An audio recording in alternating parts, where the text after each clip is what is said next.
DJ MC Launchbox. DJ MC Launchbox, DJ MC Launchbox, C Launchbox, DJ MC Launchbox, C Launchbox, DJ MC Launchbox, DJ MC Launchbox. DJ MC Launchbox, C Launchbox. For 2 long years, my head hurt bad, so the doctor checked me and he shook his head. He said, I'm sorry to tell you, but your body's outlived your brain. He said, I know this doctor in New York, son, and he'll fix you right up with a brand new one. So the head doctor met me when I stepped down off of the train. He said, we had this bank robber killed last night, his body shot, but his brain's all right. I'll give you a transplant, boy, and you'll be okay.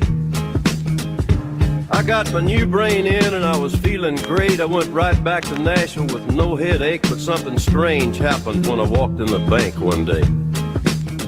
I said, stick 'em up, everybody, I'm robbing this place. Drop all of your money in my guitar case. Don't nobody move and don't nobody reach for that door. A lady said, why, you're Johnny Cash. I said, no, ma'am, I'm the Manhattan Flash, and I am the best bank robber in New York. Now, the other night, Roy Acuff called me. He said, John, I'd like for you to do the opera. So I went out on the stage, but I couldn't sing.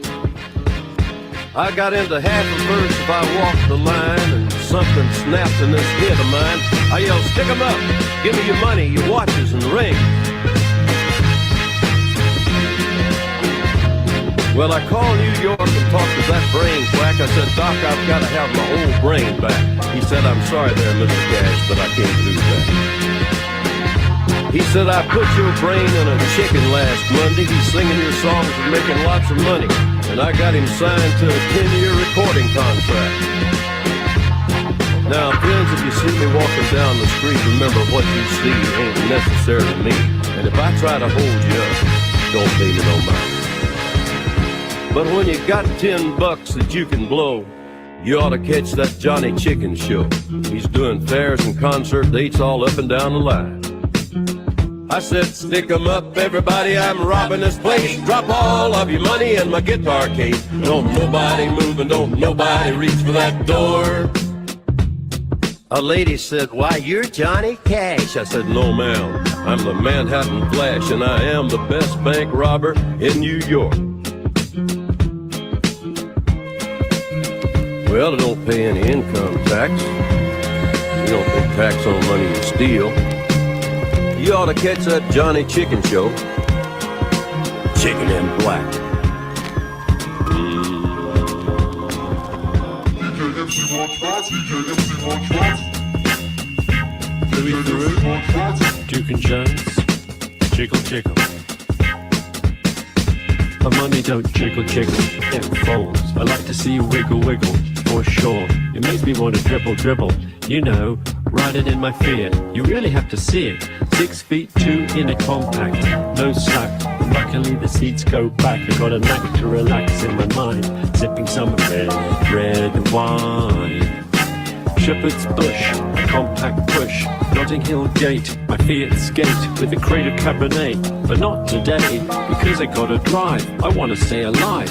Not cause it's illicit, do I have to get explicit? As a matter of fact, I sip on the yacht with Big and Reese, 200 diamonds in their piece. I'm trying to get mine, so I can shine.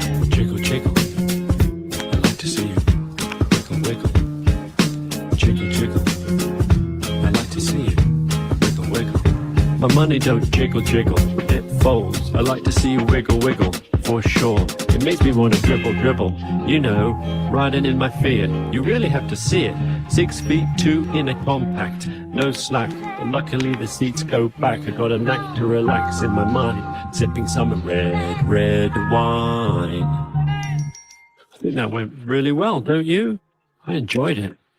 Nice being in the booth. So, unless you have anything else, that's a wrap.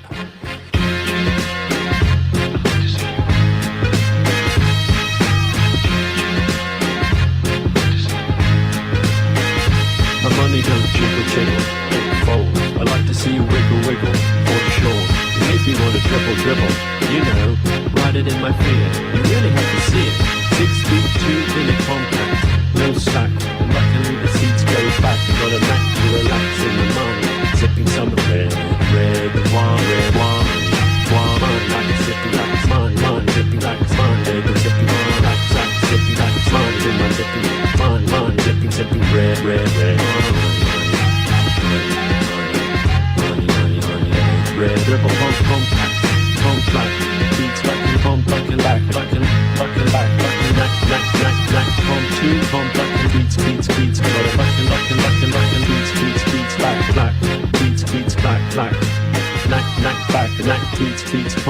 two leads, com, black and leads, com, black and leads, com, black and leads, com, black and black. And luckily the seats go back.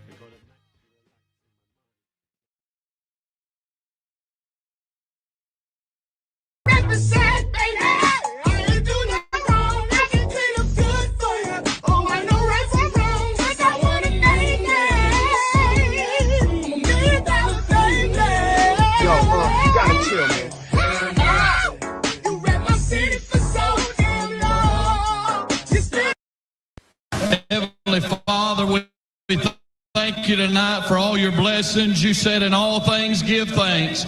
So we want to thank you tonight for these mighty machines that you brought before us. Thank you for the Dodges and the Toyotas. Thank you for the Fords. And most of all, we thank you for Roush and Yates partnering to give us the power that we see before us tonight. Thank you for GM Performance Technology and the R07 engines. Thank you for Sunoco Racing Fuel and Goodyear tires that bring performance and power to the track. Lord, I want to thank you for my smoking hot wife tonight, Lisa. My two children, Eli and Emma, or as we like to call them, the little E's. Lord, I pray you bless the drivers and use them tonight. May they put on a performance worthy of this great track. In Jesus' name, boogity, boogity, boogity, amen. In Jesus' name, boogity, boogity, boogity, amen, brother. My God. Have you ever heard a rap that sounded like a preacher or a preacher that sounded like a rap? I feel like this could be auto-tuned for the news. It would be perfect. Boogity, boogity, boogity, amen. That's the chorus right there. I want to hear it again. I saw some of you kids were trying to play Snake in church this morning. You weren't paying attention to your prayers. So we're going to hear a little bit of it again. That bring performance and power to the track. Lord, I want to thank you for my smoking hot wife tonight, Lisa. My two children, Eli and Emma, or as we like to call them, the little E's. Lord, I pray you bless the drivers and use them tonight. May they put on a performance worthy of this great track. In Jesus' name, boogity, boogity, boogity, amen. Boogity, New boogity, details boogity. are coming to. Okay. As you can see, we are going to, excuse me, my throat's still weird.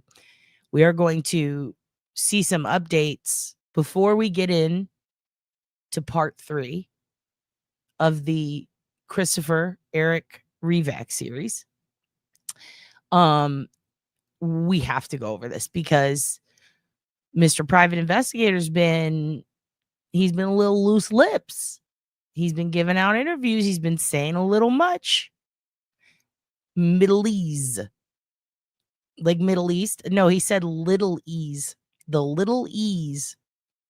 I guess because they're, what did he say their name was? I'm just, the entire time I'm literally blacked out waiting for, well, I'm playing Snake on my Nokia phone, but I'm also blacked out waiting for Boogity, Boogity, Boogity. So I have no idea. I remember GM Performance Technology. I always throw that in on my prayers now. Also Alfalba and Elmo. Yep. That's what they're called. The Little E's. Okay. But before we get into the David and Celeste updates and the Christopher Eric REVAK stuff we're going to talk about tonight, which I think is probably going to be the most stunning because there are two things in particular that are very wild about this guy or surrounding the I guess you could say the zeitgeist of the Ozarks up through the Midwest and the triangle of where he's been. We have to look at that, okay? But also I found out some stuff today. And I want to do announcements first. Here are some announcements. First of all, you guys aren't going to like this, but it's not my fault. So don't shoot the messenger. Okay. So I tried to figure out because someone said in the comments that I could actually adjust or fix your screen names so that they're not showing up all weird. You know how they've been showing up wonky randomly? So, did a little research, finally got in touch with some people at YouTube who gave me nothing. Like, they said, we're rolling out something new we're trying, and that's it. And I went, well, that's strange. But it did line up with my research. Here you go. The key reasons for this change. Are you guys ready? Unique identification. Unlike channel names, which can be duplicated, @handles are unique to each account. This ensures that you are always seeing the correct user. Spam and safety. The uniqueness of @handles make it easier to identify and filter out spam and fake accounts, creating a safer and more transparent chat environment. Future features. This change is a prerequisite for future features on YouTube, such as allowing viewers on mobile devices to tag other users directly in live chat, which I didn't know you couldn't do, but apparently some people complained. Apparently it's really hard to do that. And I think I tried to do it once and it also didn't work. So this is how they're fixing that somehow. YouTube is standardizing its platform by using @handles across all areas, including videos, shorts, and now live chats. So YouTube is currently phasing in the display of unique handles instead of traditional channel names in live chats to improve identification, prevent spam, and enable features like mobile tagging. This change is part of an ongoing rollout that aims to make live chats more like the comment sections and shorts, where @handles are already used to uniquely identify each user. So this is something that they are slow rolling out. It is not perfected. Apparently, it will toggle back and forth over the next few weeks until they have completed all of this change. I don't understand why they're slow rolling it out, but that's apparently what's happening. They want to make sure you can be held accountable for unapproved messages. That makes sense. That makes sense, Kate. And then, so basically, these are going to be your new screen names. So you have to go back and change them to something you want them to.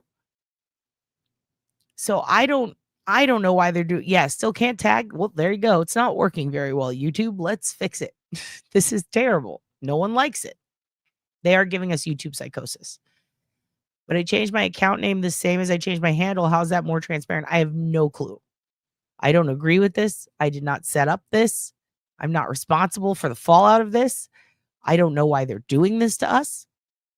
To you. I don't get it.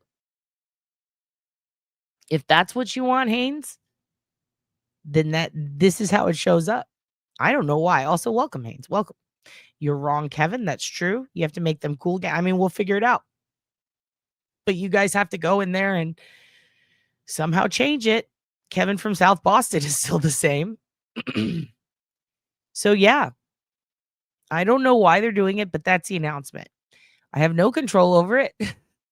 I did look all through my dashboard and try to figure it out in studios. There's literally nothing that I can do to change it back. It's just, I mean, I didn't even change it. YouTube just does it. And it's weird because it did it a long time ago and then it went away. So I don't know why this is happening to us, but YouTube does not want us to be happy. And apparently neither does StreamYard because, oh my God. Yeah, Tiff didn't sign off on it. So I don't know how it got approved. Julie didn't sign off on it, I'm sure. Oh, yeah. Hey, you're free. Go, Kevin. Court went well. Woo. Good for you. Good for you. Yeah, so Haynes, you have to go in there and you have to change that. So I guess you go to your account settings and then you have to change your whatever your name is currently as your, I guess, URL handle or something. You have to just make it all the same. And I don't know why that's happening, but hey, round of applause for you, Kevin. You're not in jail. We're very proud of you. Remember how scared you were? Now you're free. Proud of you, dude. Proud of you. Good. Good for you, man. You beat the system somehow.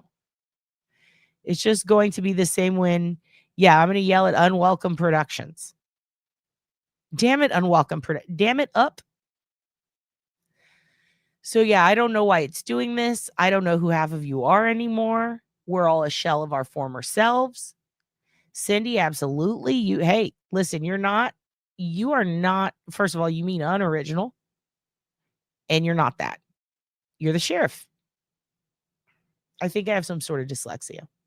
It's a pain in the balls to change it. You have to go through 3 levels of settings. Well, we got to do it. It's what we got to do because YouTube doesn't want you to be happy. Okay? YouTube doesn't want you to be happy. Earmuffs, Unwelcome Productions. Earmuffs. It's suspended? Good. What does that mean? Your license or just the whole hearing? I think that's good, right? Yeah, none of you are incognito, and that's very not neato. Okay? You are unhappy. Hello. Hi, Vermont Brad. I'm sorry you're unhappy. You're working and lurking, doing spreadsheets. Very proud of you. Do your spreadsheets, do your lurks and your sheets. We're being stripped of our identities more and more each day. I see the bigger picture. It requires tinfoil. Listen, your identities are not your screen names, okay? They are not. Because if they were, then Thick Dick 420 that I met on in a chat room in like 2004 would have had a thick dick. You feel me? You are not your usernames and you are not your parents. With that said, I'm glad that you're all lurking. You're suspended. Your sentence is suspended upon good behavior. Well, you better behave. I'll tell them I grounded you. ASL, yeah. Age, sex, location. His airness, ASL. What would Jesus do ASL or whatever? So look, things are going to be a bit different around here. I'm going to be calling you by your government Christian names. We're all the numbers. You're all just numbers. Did you guys not know that? We're all barcodes and numbers. And you know what? That's fun. Okay. Because you are your unique universal product code. All of you are a unique universal product code, and no one can ever take that away from you.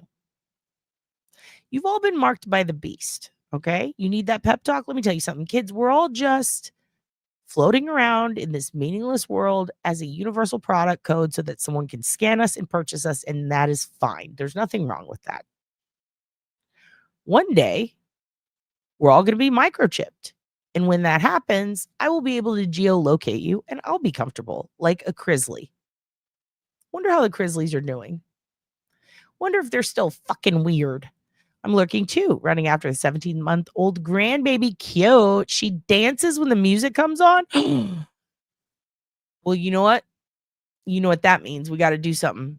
Listen, we got to make the babies dance. Okay? We got to make the babies dance. Otherwise, what the fuck are we even doing here? Get on the roof. I ain't never see a big boy get on the roof. I ain't never see a big boy get on the roof. I ain't never see a big boy get on the roof.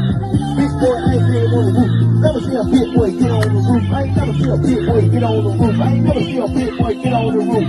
Big boy ain't getting on the roof. I ain't never see a big boy get on the roof. I ain't never see a big boy get on the roof. I ain't never see a big boy get on the roof. I ain't never see a big boy drill on the roof.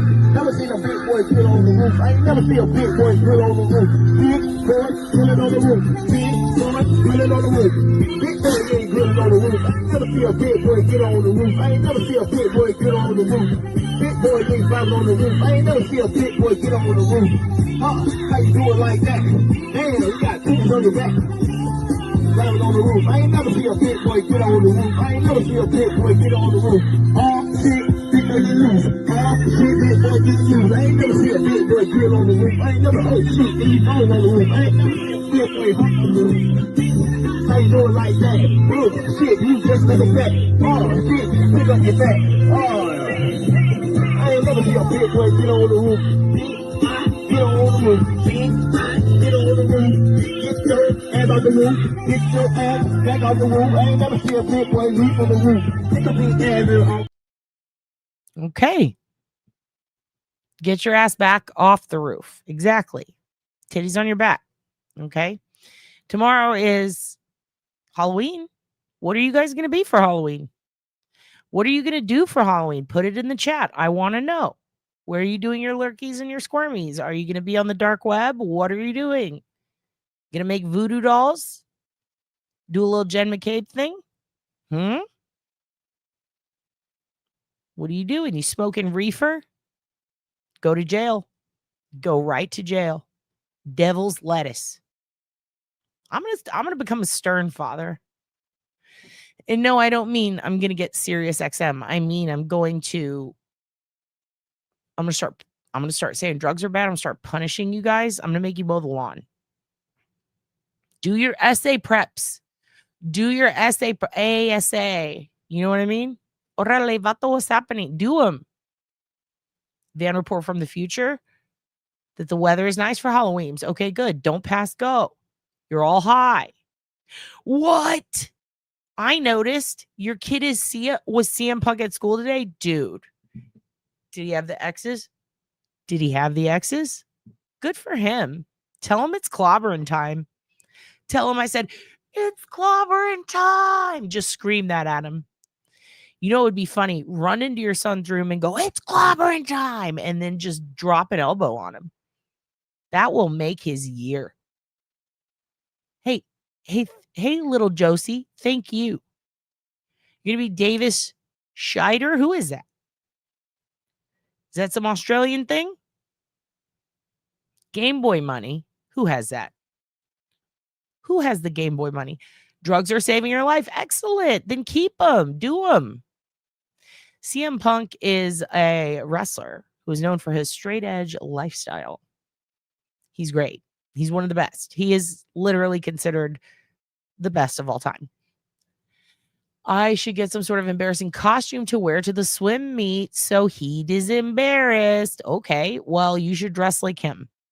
You should dress like Heat. He has gloves and a t-shirt. Good. Yeah, say you run in there and go, it's clobbering time, and then just drop an elbow on the kid. I've been fishing the Connecticut River for the pike for the last 6 weekends. Oh, good for you. You caught any carp? What'd you catch? Any walleye? You got any walleye up there? Oh, nice. He's a Toronto Blue Jay with a mustache. How dare you?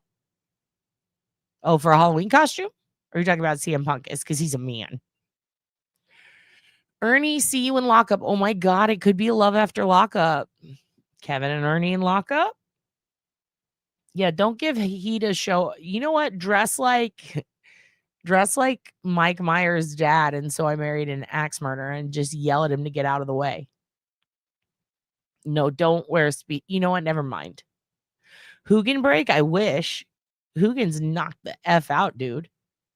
There is a walleye up there. Oh, you better go catch me some. You know I love that walleye. I love getting a good fish. Hello, Jayish. All Halloween candy? Even candy corn? What about them peanuts? You're never going back. Good for you. Good for you. Me neither. Fishing or to jail? Either way, you're rehabilitated. You are rehabilitated, hun. And I'm proud of you. I think we need one more thing before we get into the gabagool. What do you think? I think we need two. We definitely need this. Hello, folks. Nuck here. A lot of you have been asking me about my morning routine, so here it is. It's my new teeth. Snort-worthy smile, if you ask me.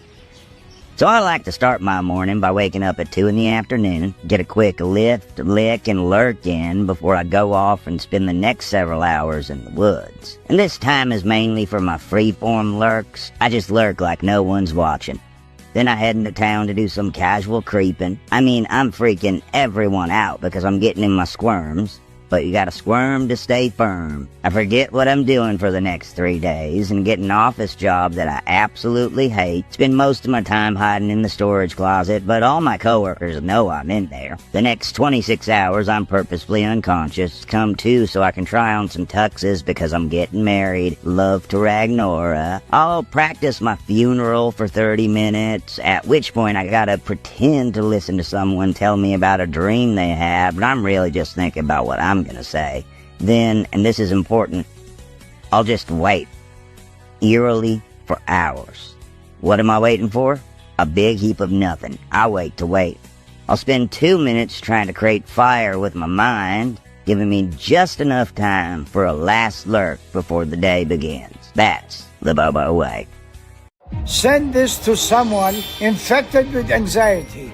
You've been diagnosed with anxiety disorder, aka the coward's disease. And that is okay. You are addicted to being scared.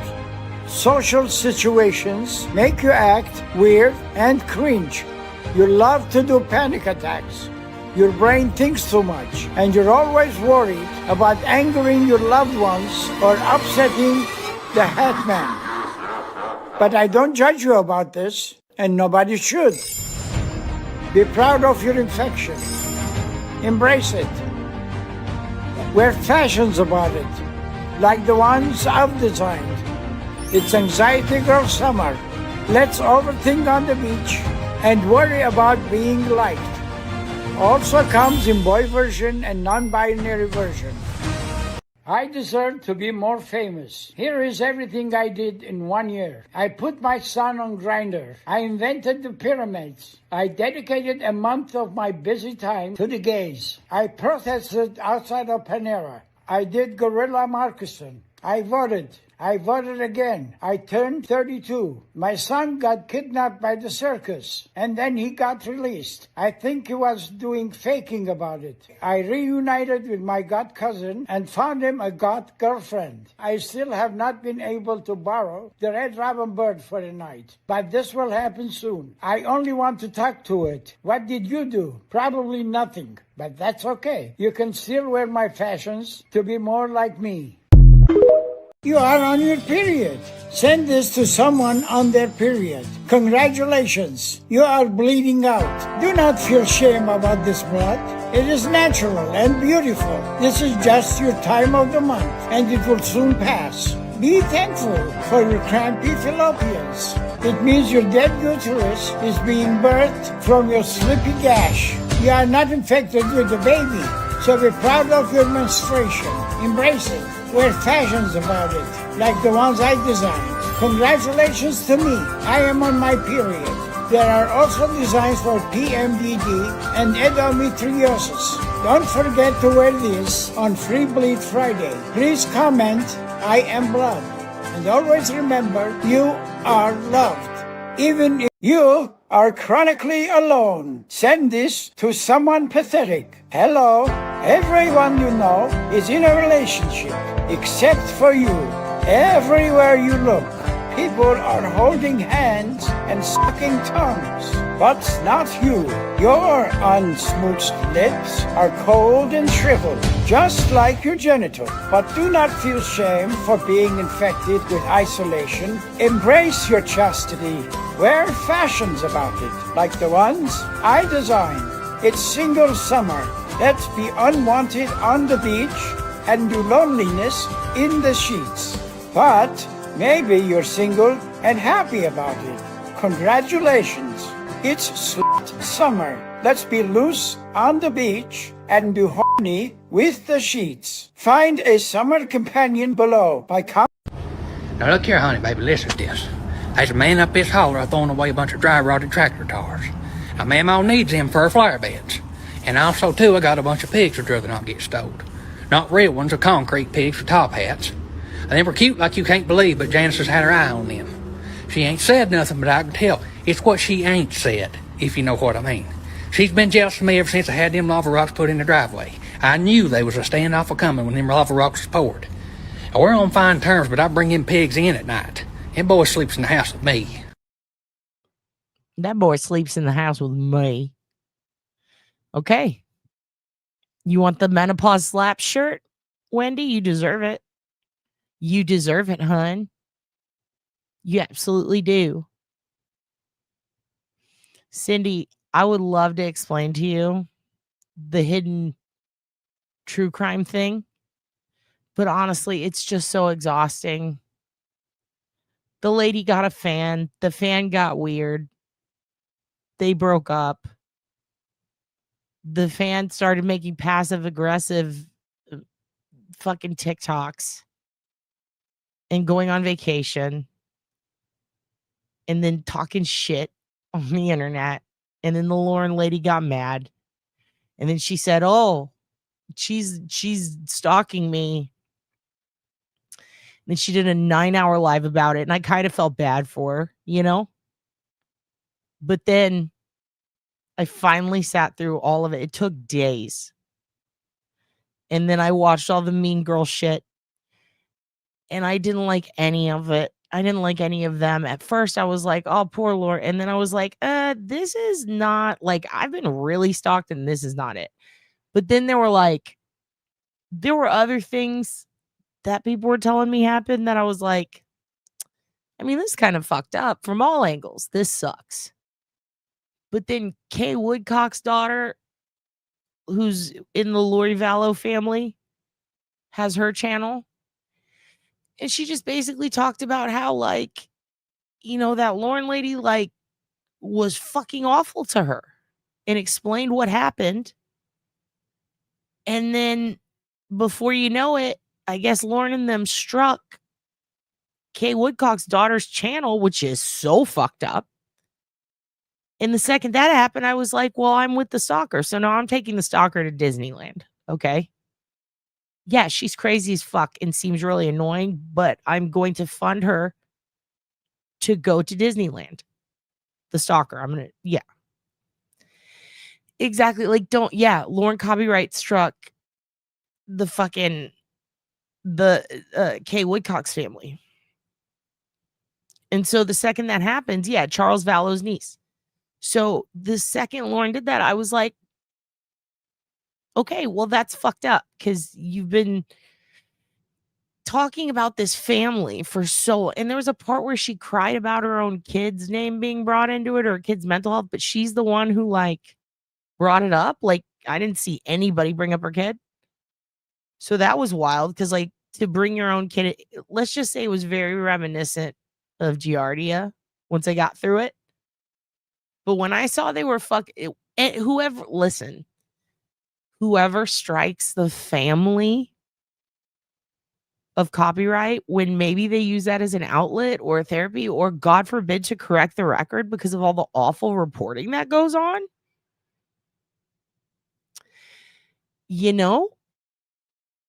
that's when you're fucked. And that's when I'm buying a threatening fruit basket. Yeah, the stalker was unhinged, but not a threat. There was no threat there. It's just wild. Yeah, baby as a human shield is very weird. It's very weird. So yeah, I flip-flopped as I learned more information, and then I realized I stand on no one's side. And then when the Woodcocks got copyright struck, I was like, okay, well, whoever did that, fuck them. So yeah, there you go. So with that said, I can't watch HTC and Dr. John anymore. And you know what? If it wasn't going to be that, it was that wedding video. We had to sit through a wedding engagement video. It was insane. It was too much. And I really don't like, I don't like autumnal fucking wedding engagement videos in a desert. They fuck me up. Like, it's just so stupid. If you have flowers in your hair, I don't want to watch your video. I don't want to watch your video. I don't. If you have a flower crown, I'm not watching it. Okay? Because unless you're doing some midsummer crazy cult shit, I don't want to see it. And honestly, it was kind of like that, but it wasn't actual cult shit, so I don't care. But the fact that I had to see that, I guess I didn't have to. I could have turned off, but it is sick. It's really sick. It's like watching body cam footage and you're just like, I feel horrible, but I'm still watching this. And then it got uncomfortable and I was like, oh shit, this feels very bodies in the basement. So yeah, it's, I'm on the side of the Woodcocks. Everybody else is fucking weird. Yeah, he did diagnose me. And that's the thing is they always say, listen, I'm not diagnosing, but this person has, AIDS and depression. And it's like, well, you can't do that. So once that happens, it's like, I'm out, Fucking wild, dude. Yeah, if you put a fucking flower crown on you and you're an adult, I don't give a fuck what you're doing. Like, if you're not dunking a baby's head in water and calling it Catholic, I don't know why you're doing this. I don't know why you're doing this. And also the whole hiking to get a picture of someone proposing to you is wild, because it's like, okay, well, now you've just let me in on the magic. Now you've spoiled it, Lauren. Now you've spoiled it all. I thought that you were truly surprised on the day that you were engaged to, but it turns out that was all a lie. I actually don't give a shit about that. It's just, and also like boots with a flowy cream dress, like dark boots. It's all weird. It's too much. It's just, yeah, I assume drugs too, always. You know what? I'm going to diagnose them. I'm going to go with RPD. It's rich people disorder. It's when someone assaults their senses. It's when they get treated like normies and then they're appalled. Okay? Like when Starbucks says we're out of soy. It's bad. It's really bad. Yeah, how special can it be? And also, who wrote that shit? It was boring. They should have let me write the marriage proposal. No, Cindy, because now I'm cooking. Okay? Now I'm cooking. Now I'm thinking about it. And now I'm like, they should have let me. You know what I would have had him do? I would have had him take one of those, like a t-shirt cannon that says, will you marry me? And he's like, okay, close your eyes. Open your mouth. You're going to catch something in your mouth. And then he stands 3 feet in front of her. He just blasts merch right into her mouth. And then she spits the merch out. And it says, will you? And then on the back it says, marry me, HTC, trademark, don't stalk me, bro. And then while she's on the ground going, ow, my face, he's like, it's okay. Don't ruin this. We're filming this. We're paying a production company. Could you just get up? This is embarrassing. And she's weeping. And then he's like, what's wrong? And she's like, that was fucking cruel. And then he's like, well, you never fucking proposed to me. And then he diagnoses her. And he says, but I'll still have you as my wife. And then he goes, okay, goodbye. And then he like leaves. And he's like, you got to get an Uber home. I got to go work. Just real life shit, you know? John would have unbuttoned his shirt and then ripped it off like he's actually Peter from Family Guy. And on his chest, it says, buy my merch, fourthwall.com/HTC. And then on the back, it says, and marry me, bitch. And then he puts the flower crown on her and then it turns into spiders. No, I'm just kidding. Anyway, it's all weird. It's all weird. It doesn't matter. He does look a lot like Peter, though. Peter. Like, yeah. I'm starting to see it. I'm starting to see the light, you guys. Y'all were right. I was like, oh, lay off of her. She's nice. So what if she's got bad eyebrows? Me too. And then they told me what she did, and I went, oh. Well, burn the witch. I don't know what to tell you. Hello, Della Dank. Hey, perfect timing. You know what? Perfect timing. Because you've been following the shit out of this case. So let's do some Celeste, Revis, and David updates. Now, look. Anjanette Levy has a long crime thing. I like her. I don't think she's too bad. Okay. And she talked to, excuse me, the private investigator who was hired by the homeowner in LA to find out what did they take in the search warrant from my house when they were investigating David. And he in turn turned in a lot of evidence to the police that they seemingly missed, including footage of who drove the fucking Tesla with the body in it. Would you believe that? So LAPD is still on that Furman shit. All right. And they're not getting shit done. So be it. Steve is going to come fix it. So let's see what he has to say to Anjanette on the latest updates. Apparently, David might have had some opioids in his house. Shady. Okay, let's see. and he's involved in this case. He was actually hired to work this case by the person who owns the house where David was living. It's near the area where the Tesla was found with a poor Celeste's body in that front trunk. So, Steve, I saw your tweet over the weekend. Very interesting to me.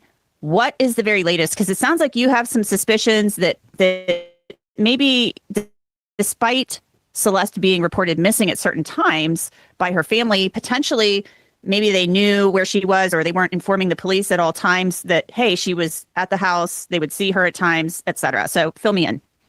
Yeah, so that's basically where my frustration comes from, is not filling the police in. You know, that you file a missing persons report, that's put into NCIC database, which is an FBI database, and law enforcement is working on that case. And when you file that, you also have a responsibility that if you have contact with a missing person, whether it be electronically or in person or anything, that you have a responsibility to notify law enforcement about that. You know, I've since learned that there's documented cases after that report was filed of her showing up at graduation for her cousin. And I think it's safe to assume there was probably other family members at that graduation as well. She also showed up, you know, we've seen the video that's been released of the apartment complex next door to her house, where she showed up in September, was arguing with people in that house. And there was another photo of her at some sort of family event. So it is frustrating. Okay, so I have to say this is very important to me, because prior to this, we have had speculation, okay? People online saying things in the Reddit groups, people in the 4chan, people on Instagram.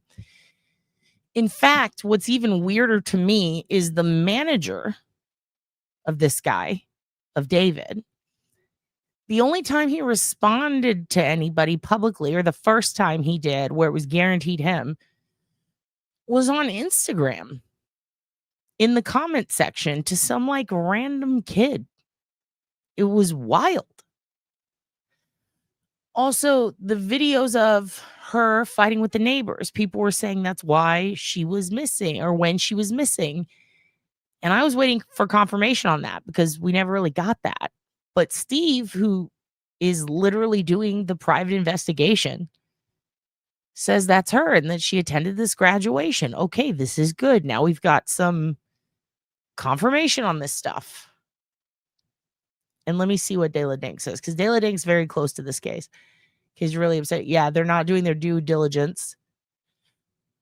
Yep. And that's crazy, because a private investigator and TMZ had to work the case for them. That's absurd. We do not know that at all. We don't know. It doesn't seem like it. It seems like they're getting their information from other YouTubers and Reddit, which leads me to believe there isn't even an investigation in the case. So it's interesting, because you would think the DA, you would think there would have been a press conference about this, right? Like, considering what's going on here and the fact that this is a child and he was an adult. It's just really nuts to me. They didn't even do a press conference. They haven't addressed it. And everything that we're getting about this is coming from sources that in the past have seemed very unreliable, like TMZ, but it turns out they're giving information to the police. That's not good. I think you could be right. I think you could be right, De La Dink. I really do. Her cousin who knew something about the relationship was possibly getting something from this. I don't like to think that way. And also, why was the teacher, it still trips me out that the teacher was like, and then her friends were extorting this guy because she ran away with it. It's like, whoa, whoa, whoa, back the fuck up, Teach. How do you know that, Mr. Belding? Like, what is going on? Who told you that? Did you report that? If everyone knew in Lake Elsinore, then did you tell LAPD sheriff? Like, what the hell? Why hasn't he been arrested yet? I don't know. Yeah, I guess they did. Yeah, all of his, I mean, shit, he has a song called Celeste, and then he has the romantic homicide, and then he sings about putting a body in a trunk, and then all the videos have body parts chopped up. And so, yeah, I have De La Dink, and it's fucking weird. Yeah, the teacher is a mandatory reporter. And he's up there like, and this is a picture of her in front of my classroom board. It's like, dude, so you knew that her friends were extorting this guy? And he totally deserved it. But like, you know what I mean? To be extorted because he's a piece of shit who fucked around with a kid.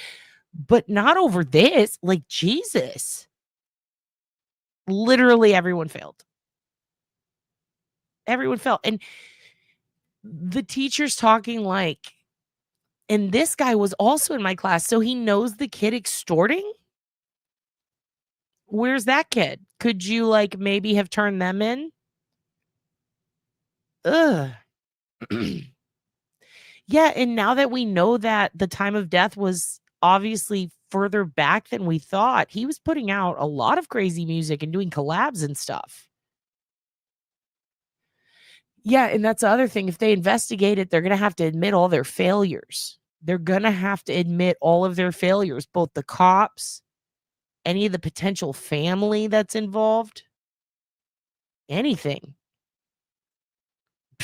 Auntie Deb was fired. That's not Auntie Deb. That's not Auntie Deb. Jesus Christ. This case is so horrific. She was only 11 or 12. Yeah. And she went missing more times, like 3 or 4 times. Ugh. I mean, there shouldn't have to be a civil lawsuit. Like, he should be criminally charged. Also, the parents have made it clear that this was not like, they literally reached out to Josh to be like, give us our fucking kid back through email and phone, right? They went to Lake Elsinore police. I don't understand why he hasn't been at least charged with solicitation of a minor, especially with all of the little Instagrams that they use to talk to each other. And she's wearing shoes at his concert while she's supposed to be missing that are the same shoes in the missing persons fucking flyer. That's crazy. Anyway, let's continue. That somebody didn't call law enforcement and say, hey, she has shown up here. Because what they do is then law enforcement goes and they investigate that and they see if there's a reason that CPS needs to be involved or why the child is running away and what's going on and to keep them safe. That's what I'm thinking. You know, I'm a parent. Mm-hmm. If my kid's not showing up at school, guess what? I get a phone call. My kid's not showing up at school for an extended period. And you know what? That's a great point, Anjanette. And we can't forget that. And I want to say something else. If the tox comes back positive for any drugs, then there better be fucking hell to pay. They have to investigate it. You know why? Because, okay, there's a comic named Kate Quigley. This is a sad story, but it's true. She used to date Darius Rucker from, what's it called? Fuck, why am I blanking? Hootie and the Blowfish. She used to date Hootie, okay? So Kate, she was pretty infamous for going on like Howard Stern. She was a comic, stand-up comic. She's a beautiful girl. She kind of looked like, she looks like, I don't know why I'm talking about her in past tense, but this happened a long time ago. She looks a lot like Dee from It's Always Sunny.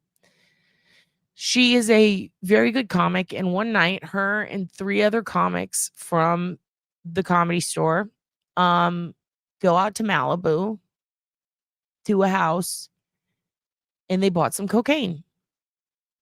And they did that cocaine. And the next day, like I think it was between 12 and 24 hours later, Kate wakes up literally on top of, like laying passed out on top of 3 bodies.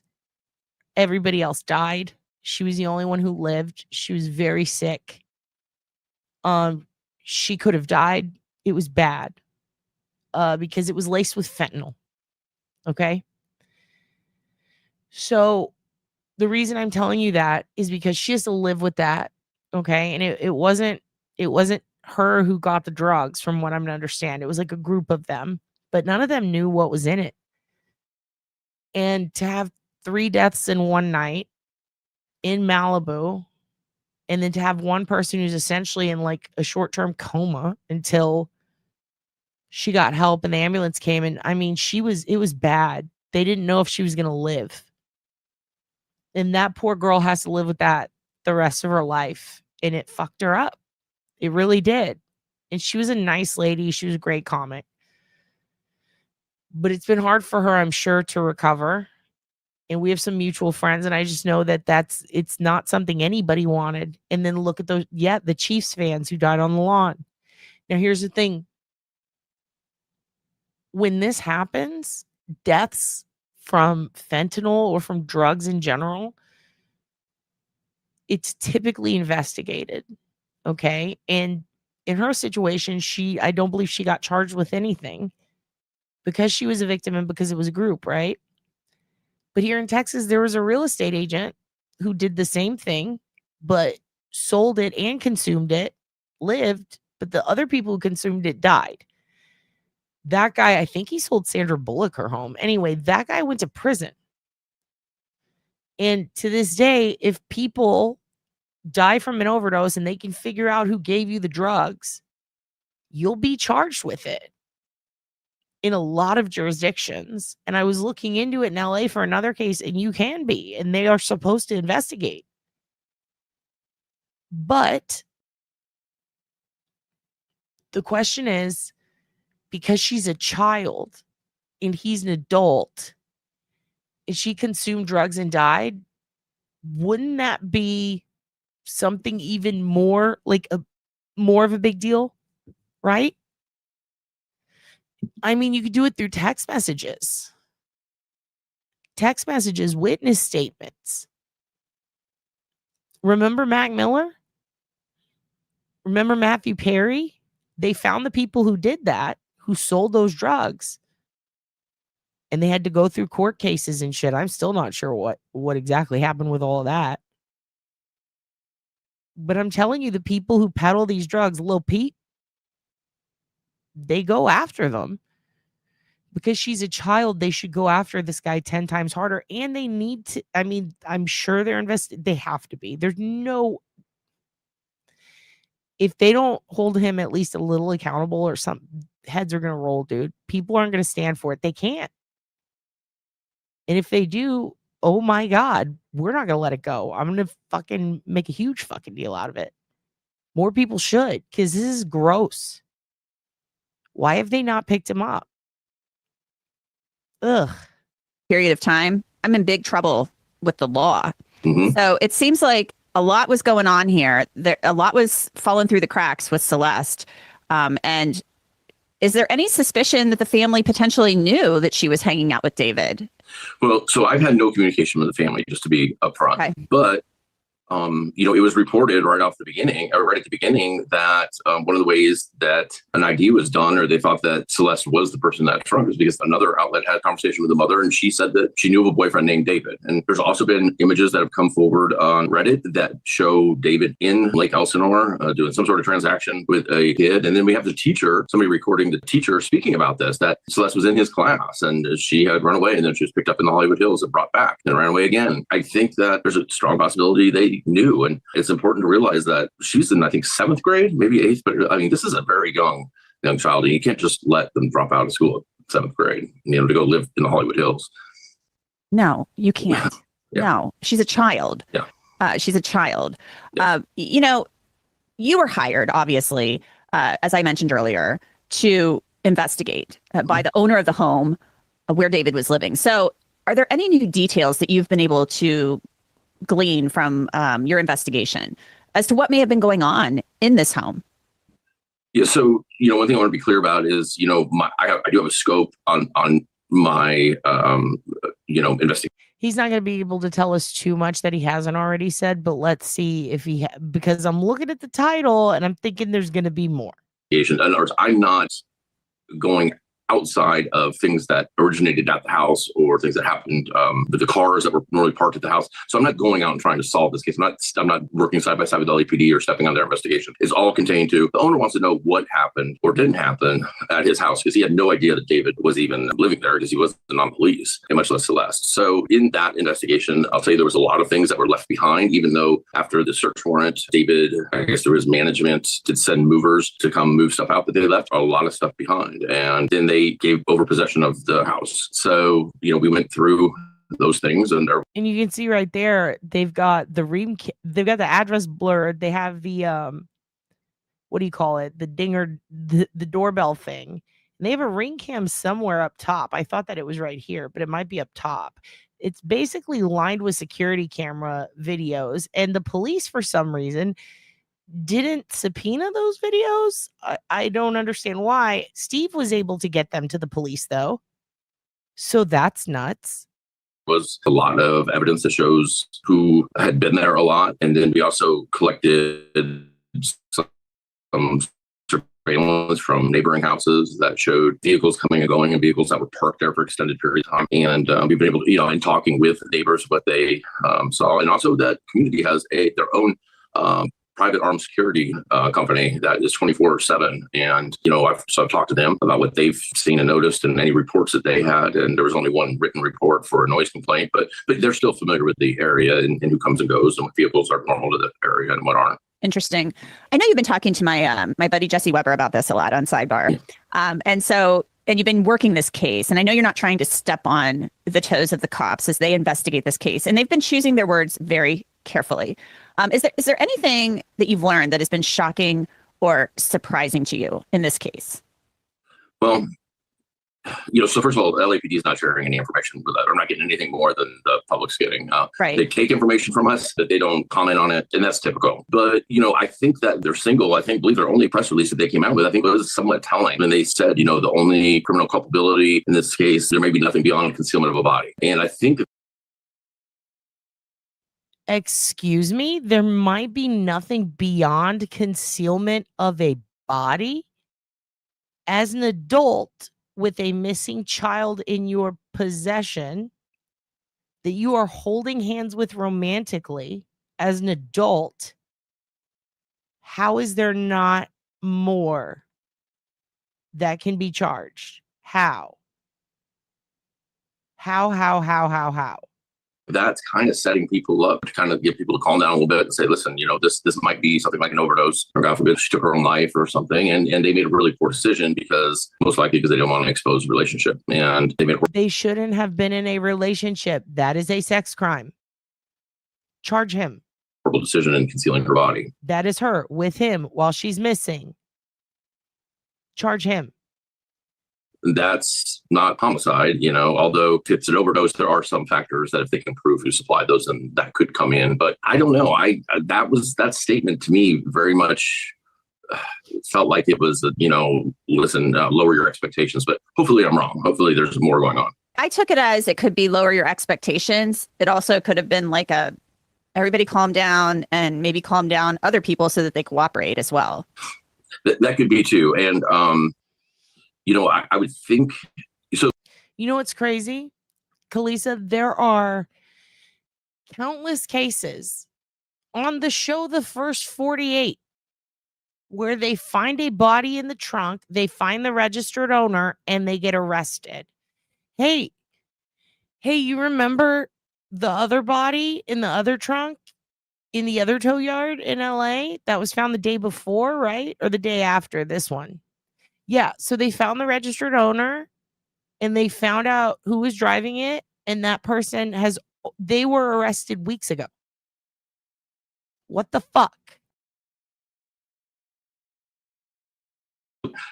Why didn't they wait on a toxicology report on that? This little girl was missing and dismembered. That person was an adult who was set on fire. Why didn't they do the toxicology reports on that and then arrest someone? Why did they arrest someone right away and announce it? This is disgusting. She was liquefied and in parts. What the fuck? One thing we definitely learned from all, we have a lot of imagery that was not from his Discord. There's a lot out there anyways, but we have some that wasn't out there. So we really have a good idea of who his core group of people were that were around a lot, and they were at that house a lot. And I think it would be hard for some of those people not to know something was up. There was a shift in behavior as far as like the Tesla wasn't being used anymore. I just think that they were a tight enough group that at least one or two of them probably knew. I would think those people would be cooperating with LAPD right away if they didn't have a hand in anything. Everybody knows first one there probably gets a deal. I don't know if that's the case or not, though, it's been incredibly quiet. Like his friends have not made a statement online. These people that live online. Right. He hasn't made any statements online. So I don't know if he's provided them counsel as well, possibly. And everybody's just doing a very good job of being quiet or what's going on. I would think there'd be. Well, it's his car, Kevin. And apparently the police had no idea who put it there until it was towed after being parked right in front of his mansion for months, at least the place he was staying. And then Steve here finds out who's driving the car and reports it to police. And have we seen an arrest yet? Nope. Because we have to wait 6 to 8 weeks for toxicology. I mean, it was definitely a murder. She didn't cut herself into pieces. Some cooperation there. But I also think that that's probably ended once Blair Burke gets involved. You got to think that, if they're questioning, they're Mirandizing them. And I got to think that they're probably not letting them speak too much or too openly if they have counsel, I believe it was, Tiff, because they were missing certain parts, certain bones, right? I mean, I could be wrong, but I hope not. That's what was reported. This is insane. Well, if somebody has, a big exposure here. It does seem like, circling the wagons. That's what it feels like. They're circling the wagons. Nobody say anything. Everybody be quiet. He cancels his tour. He doesn't say a peep. Maybe that's the advice he's getting, but it does have that feel to it. And maybe Blair Burke comes in and she's like, okay, what happened? Let's figure this out. She's going to deal with the cops. But who moved the car, right? You're the one, yeah. You figure, you have the video. You know who moved the car. So that's a big clue right there. Are you willing to share with us yet who moved the car?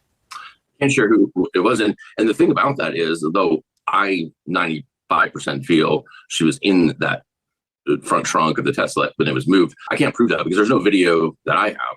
LAPD might have a video of her being put in the vehicle. I can't even put her at the house. So I can't share. I don't want to share who that is because I do think that would really step on LAPD's toes. And that's not the intention here. It's not to put the information out first. What it was is to find out what's going on in the house and letting people know that we do know some information. So if you wanted to contact me, and people have contacted me, and I'll tell you, there's an incredible, and this is what I wonder about LAPD. They're very capable, but it's a whole different era as far as everything's happening on Discord and everything, and the capability for them to really go through and scrape everything out of there. I know that they're getting it directly from Discord in a database form, but it's all, everybody uses handles and fake names and stuff, and to figure out who's who. It takes a while to really map this whole thing together, and so maybe that's part of the delay. But there was an incredible amount of information in the Discord server alone. Wow. I know there's been a lot on Reddit about this, and people are interested. And see, Steve is in there on the Discord server, so that's how you know. Steve's in there. Definitely in there. Are they? Now they're trying to. Yeah. Mm-hmm. Of course. Oh, great. Is that true? See, I tried to like him and now I'm getting mad. You're in there too? Everyone's in the Discord? Good. It's a mystery. People want to know what happened to Celeste and if David was involved. There's a lot on TikToks. David had talked about mental health issues like bipolar disorder. Do you think the internet rumor mill is helping or hurting in this case? So at the beginning, I think Reddit was like this incredible source. There were some people that did some amazing digging and turned up some stuff that probably wouldn't have been brought forward. But as this is dragged on, and now I feel that's turned. We see this a lot where it's just people need something right away, so they're just coming out with wild speculations, or they're just there to basically cause drama about every single thing. Basically, everybody starts turning on it, and everybody, and especially on investigators. I get it. I don't even go there anymore. But at the beginning, it was a huge asset because people were like, "Hey, I pulled this from the Discord. I got this. I found this person was tagged in this," and it was great. But now I think it didn't hit this threshold where it was like there wasn't really any new information. So there was like, let's just turn it ugly, and then it starts doing damage, and that's where for investigators, that's where it loses its the benefit, and it maintains that kind of that bad name. So here's the thing. It doesn't really, because as far as we know, there was no case yet, right? But also he's giving the information to the cops, and he did say that there's a bunch of stuff that he couldn't talk about. Yeah, I hate the word frunk as well. I absolutely hate it. And yet we're in Reddit. It's at Oblivious Benson. Get in there. It's already happening. We got like 40 people in there. Yeah, but he's not police. Oh, PIs. Yeah, they are low key, but I think in this case he's kind of, I don't hate it because he is advocating, and they do that as well. They will often But at the beginning, advocate for their cases, especially if they don't see the police going in the right direction. I mean, I think a perfect example could be like, Ken Maines with the whole situation with NASO. There's a whole bunch of cases where the PIs speak out and they're correct and they're like, the police aren't doing enough. And there's others where they're not. Your permabanned. Well, you got to just create a new account, hun, with a VPN on. Okay. That's all you got to do. That's it. I think it was helpful. Not so much anymore. Right. Yeah. I mean, the internet stuff there can be some like amazingly good sleuths on Reddit. I mean, like some of this stuff people turn up is amazing. Yeah. However, it can also be a big dumpster fire. So you got to be careful with all of that. Yeah. Oh, well, if you're in there, we'll just put, I don't even know if we have a Celeste thread in there. We'll add it. Yes, the Baby Harrow case. Definitely. Yeah, so his boss is the homeowner, but the homeowner was pissed because they essentially left behind a lot of stuff that, the police likely should have had. One of those things is the homeowner didn't get a copy of the subpoena and they would have liked to see it. But simultaneously, the police never subpoenaed the cameras in the home and he wanted to get it to them. So he gives them to Steve to give to them because I don't think the homeowner said that he tried to reach out to the police a bunch just to get a copy of the search warrant. So that if there's anything on it they didn't take, and so that he could see what they did take. And they couldn't have it. They said nope, they wouldn't even get back to him about it. So he hired Steve to find it. And in the meantime, they're like, oh, by the way, also, here's the camera footage the police never took. So he had to go give it to them. It just reminds me so much of when TMZ had to give them the name of the victim. Talk about Kylie Rodney, right? That case, dude. Yeah, there was a lot of people playing super sleuth on that. I mean, I've definitely seen this guy get dragged through the mud. Was it Sebastian Rogers was another one? So I don't even know anymore, but I do appreciate him at least giving us something on it. Maybe this will put some heat on them. I don't know. But I'm also kind of a little bit on the side of you, Tiff, because I do feel like it is very loosey lipped,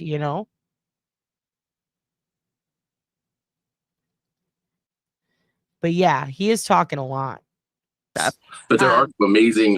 So, you look at Don't F with Cats, the documentary, and it shows that there are some people out there that have some amazing ability to, uncover these things. And in fact, the body from that documentary. I don't hate what he's saying right here, though, because a lot of people did have some evidence. Like this stuff right here was all immediately posted. Like people who hung out with David were like, time to snitch anonymously on Discord and Reddit.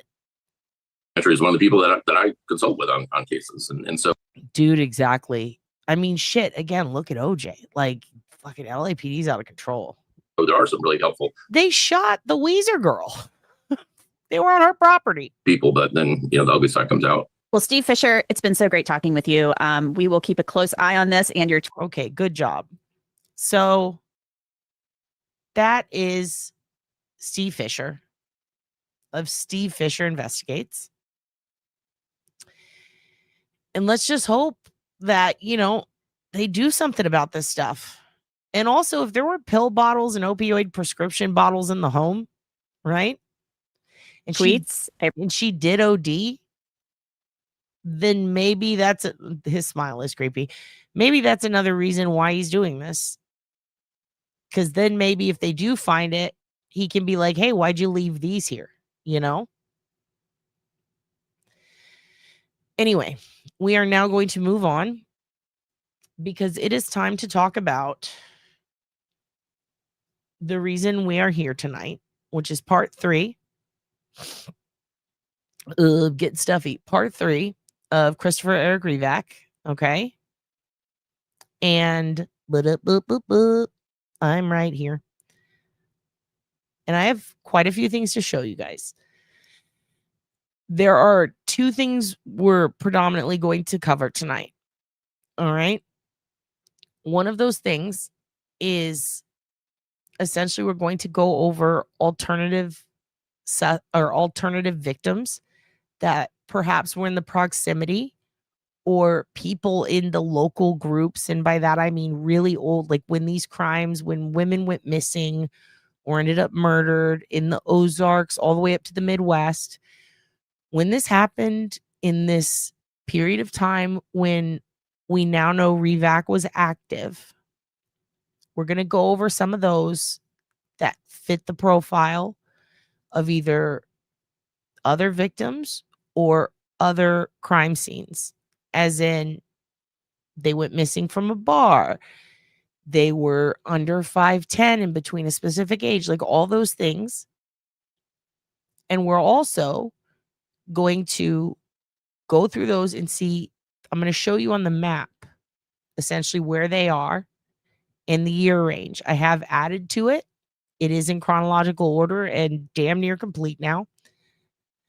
Christopher REVAK, for those who don't know, killed himself in jail after being officially charged with one crime. He was about to be charged with another. They got a tip for another murder. He is a person of interest in the Jody Huizentrout case out of Mason City, Iowa.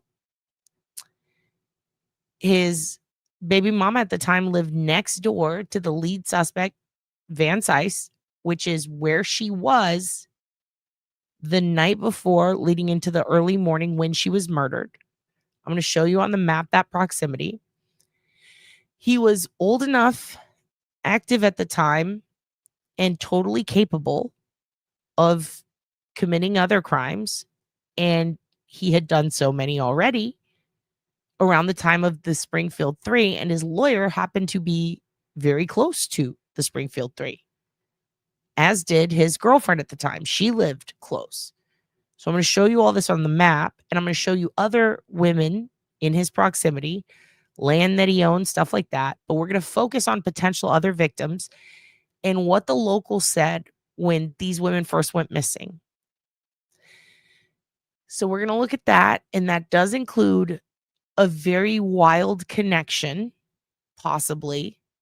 Or let's just say there's definitely a connection, because a lot of people made a big stink about this. And I kind of don't blame them now that I've looked more into it. It's like, yikes.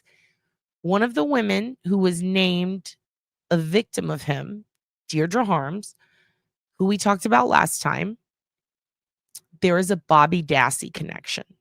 And if you don't know who Bobby Dassey is, in Making a Murderer, Brendan and Steven had an uncle cousin, because you know how that was, who was thought to have gone off with an aunt's boyfriend to go hunting and had a lot of fucked up stuff on his computer, like a lot of really bad stuff on his computer, and was known to be aggressive, had eventually gotten charges, and was kind of the alternative theory for, well, if Brendan didn't do it and if Steven didn't do it, i.e. murder Teresa Hallbach and plant a vehicle on Steven's property and try to frame him, then who could it have been? And they said that they were being objective, but let's be honest, we all rooted for Steven in it, but when you take the totality of it, everything since years have happened, it doesn't look good for them. But I will say this much. Bobby was made to look like he was possibly someone who did that. There is a strange connection, and I'm going to show it to you, to the victim, Deirdre Harms, who was just announced like last week as being a victim of Christopher Eric REVAK. And a lot of people used to talk about Bobby Dassey being a part of this in local forums and on Reddit and on Kathy's blog, who we talked about, Kathy Baird. She covers the shit out of these cases in the Ozarks, or at least she did a long time ago when they were happening.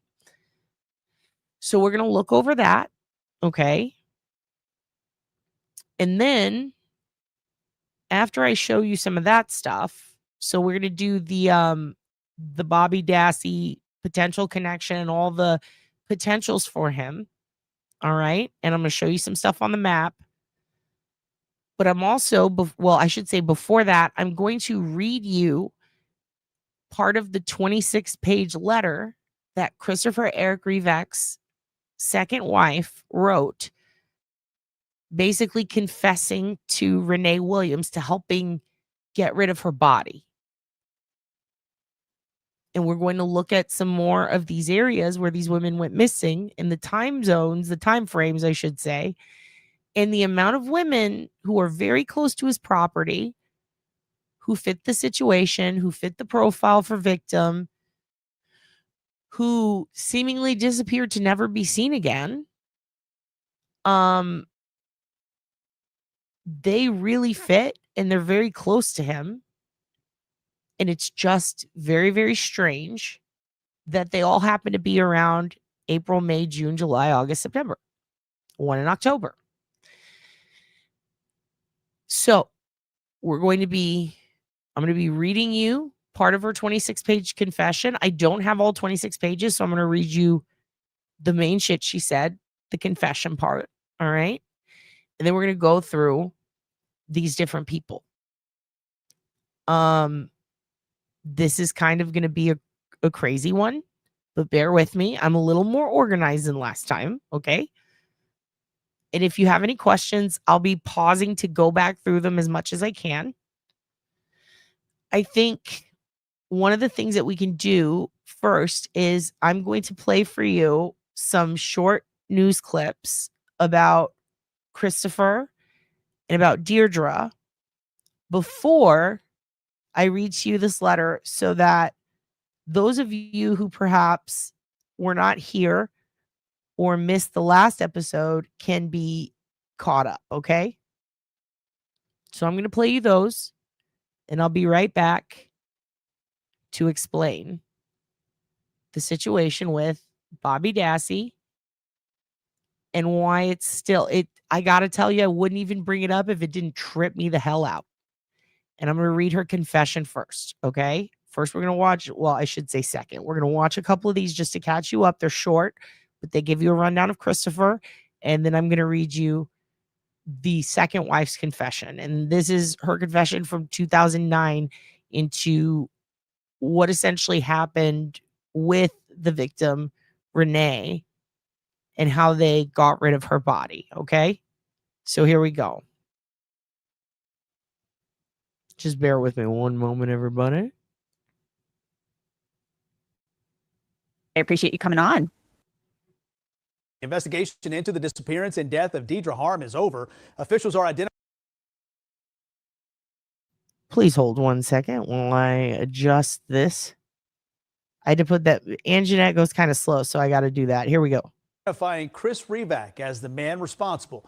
Tonight, News Channel 7's Sean Wise shares how this investigation involving multiple states over the past 19 years has finally brought closure to many involved. June 10th, 2006. After hiring a babysitter, Deirdre Harm went out in downtown Wisconsin Rapids to meet some friends. She was never seen again until that November, when hunters found her remains in the town of Seneca near Port Edwards. You never forget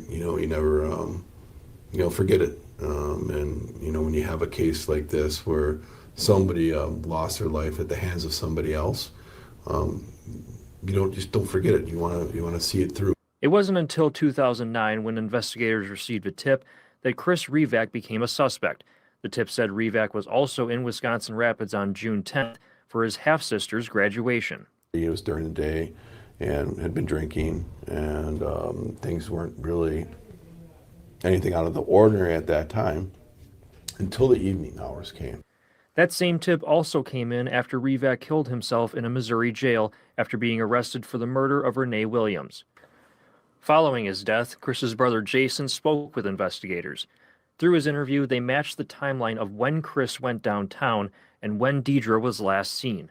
There's no doubt in our minds with what he's telling us and the information that we're starting to put together. This is pretty early on, once Chris REVAK became a suspect. For the next 16 years, Wood County investigators continued looking into Chris REVAK. Through their efforts, investigators were piecing together that REVAK was responsible. Personally, it's a case that that I worked with many other awesome detectives and investigators, and it really boils down to you owe it to the victim's family, and the victim that's not here with us now.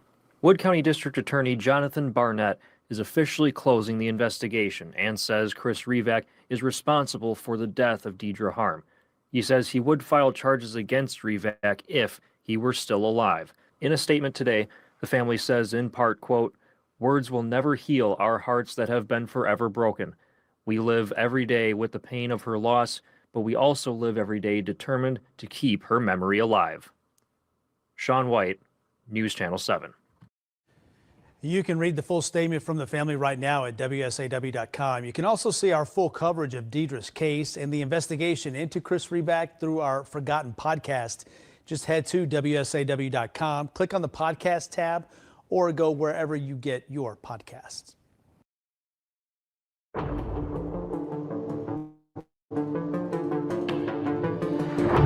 This case is a mystery of a missing anchor woman on June 27th, 1995, had vanished from our own parking lot.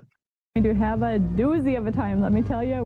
Many of you might know the name Jody Huizentrout. Her case gained national attention when the morning anchor never showed up for her shift at KIMT in Mason City, Iowa.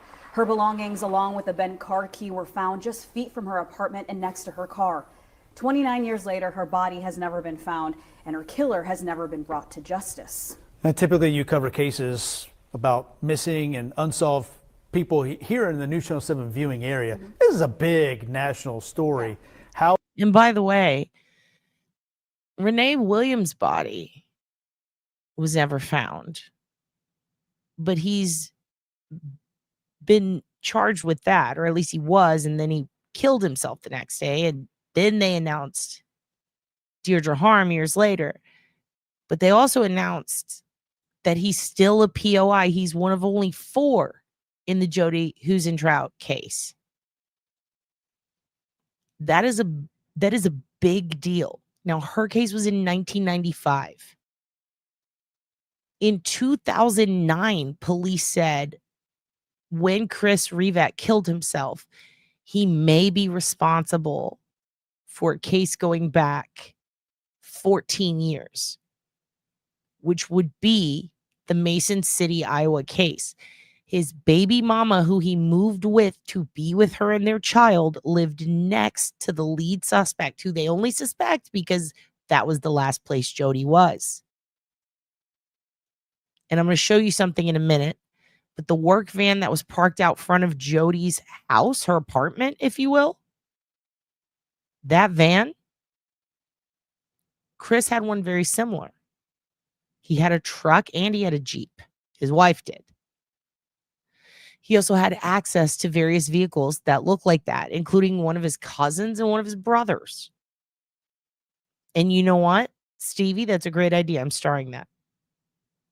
I'll let them continue. How is Jody's disappearance connected to our audience? That's the key question. So all of it centers around Wisconsin Rapids native Christopher REVAK. And as a part of my reporting last month, I learned the Wood County Sheriff's Office believes REVAK is responsible for the 2006 death of Deidre Harm. Wow. Then in 2009, he took his own life while in jail, and he was facing homicide charges for Renee Williams in Missouri. As I dug in even deeper, it came to my attention that several other cases in the Midwest had a striking similarity to both. Now, the reason I'm showing this again, I showed you this video already, is because this is an old video. Okay, this is old. This is from a long time ago. And she is literally telling us that she noticed Deidre Harm's case. And she brought it to the police. And they just announced now that Deidre Harm was a victim of Christopher REVAK. It's wild to me that this woman does not get more credit for literally solving a murder. In the Midwest had a striking similarity. She's the one who got these guys together, by the way. This lady right here. She is bae. To both Deidre and Renee. So I took what I learned to Wood County, and now for the first time, they are actively working with the Mason City Police Department to learn if... And by the way, Bubsy, me neither, because Van Cise, like, he went jogging with her best friend the next day, like that morning. And he called her at the time when Jody would have obviously been with her kidnapper. It makes no sense. REVAK could be connected to both Deidre Harm and Jody Husentrut. The lead investigator on Jody's case says, yes, REVAK is someone they are investigating for several reasons. One being in 1995, the year Jody was abducted, REVAK's wife, who he was separated from, was also living in Mason City, which could have given him the chance to either meet or see Jody. The other being, he fits the profile. I've read through, the case files of both Deidre Harm and Renee Williams down in Ava, Missouri, where she went missing. And later on learned that she was moved, her remains were moved into. Okay, right here. Okay, remember this. This is 206. Because when I read to you her statement, I want to have this pulled up on the screen. When I read to you the confession from this woman. Okay? Because I want you to know, as we're reading what she says about the night Renee Williams was murdered, I want you to keep in mind, even though it is so confusing and hard to, really hard to reckon with looking at this picture, when you know that this picture is the morning after these two got rid of her body. And this is his loving wifey shaving his head so that he doesn't look like the person who was last seen with her. And she full well knows why she's doing this. Things like that. So, there's a possibility that could have happened here in Mason City. There's a reason why we haven't found her body. A guy like Chris REVAK fits that reason. So why not look into him? Both departments confirmed to me they plan to meet in Wood County to go over their massive case files later this month. They hope to compare notes and determine if REVAK was ever in Mason City. And while none of this proves REVAK is responsible for Jody's disappearance, it does mean investigators in both states aren't stopping until they get answers. Great question. He had a stepchild and a daughter with his first wife, who he also had partial custody of. And I believe the stepchild was a bit older and could have been the one taking that picture. And it is twisted and it's fucked up. So I'm going to let this finish and then I will read the statement to you. You knew REVAK on a personal level. The Mason City Police Department wants to hear from you. And if you want to learn even more about his suspected victims and why his second wife says she helped him hide one of the bodies, head over to WSAW.com. Don't worry, I'll read you her statements now. Let's get back to 206 because I want to keep this picture of her up while I read this to you, because it is it just the dynamic. She's smiling. Look at this picture and keep in mind the story that you're about to hear, the confession you're about to hear from her. When you hear that, compare that to this. Like that. So compare that to this picture. Really, shouldn't say compare, but consider this picture. So this is his wife shaving his head the morning after these two just got rid of a woman's body, okay? So I'm going to go ahead and pull this up. Ready? Okay, let me get a good swig of water here. I lied, it's cold brew. Okay.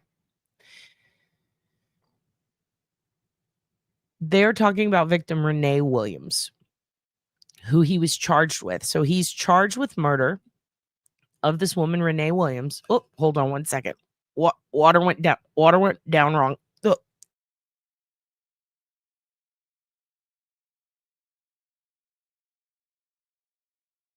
boy get on the roof. I ain't never see a big boy get on the roof. I ain't never see a big boy get on the roof. I ain't never see a big boy get on the roof. Big boy ain't been on the roof. Never see a big boy get on the roof. I ain't never see a big boy get on the roof. I ain't never see a big boy get on the roof. Big boy ain't lay on the roof. I ain't never see a big boy get on the roof. I ain't never see a big boy get on the roof. I ain't never see a big boy get on the roof. I ain't never see a big boy grill on the roof. Never seen a big boy grill on the roof. I ain't never see a big boy grill on the roof. Big boy grilling on the roof. Big boy grilling on the roof. Big boy ain't grilling on the roof. I ain't never see a big boy get on the roof. I ain't never see a big boy get on the roof. Big boy ain't climbing on the roof. I ain't never see a big boy get on the roof. How you do it like that?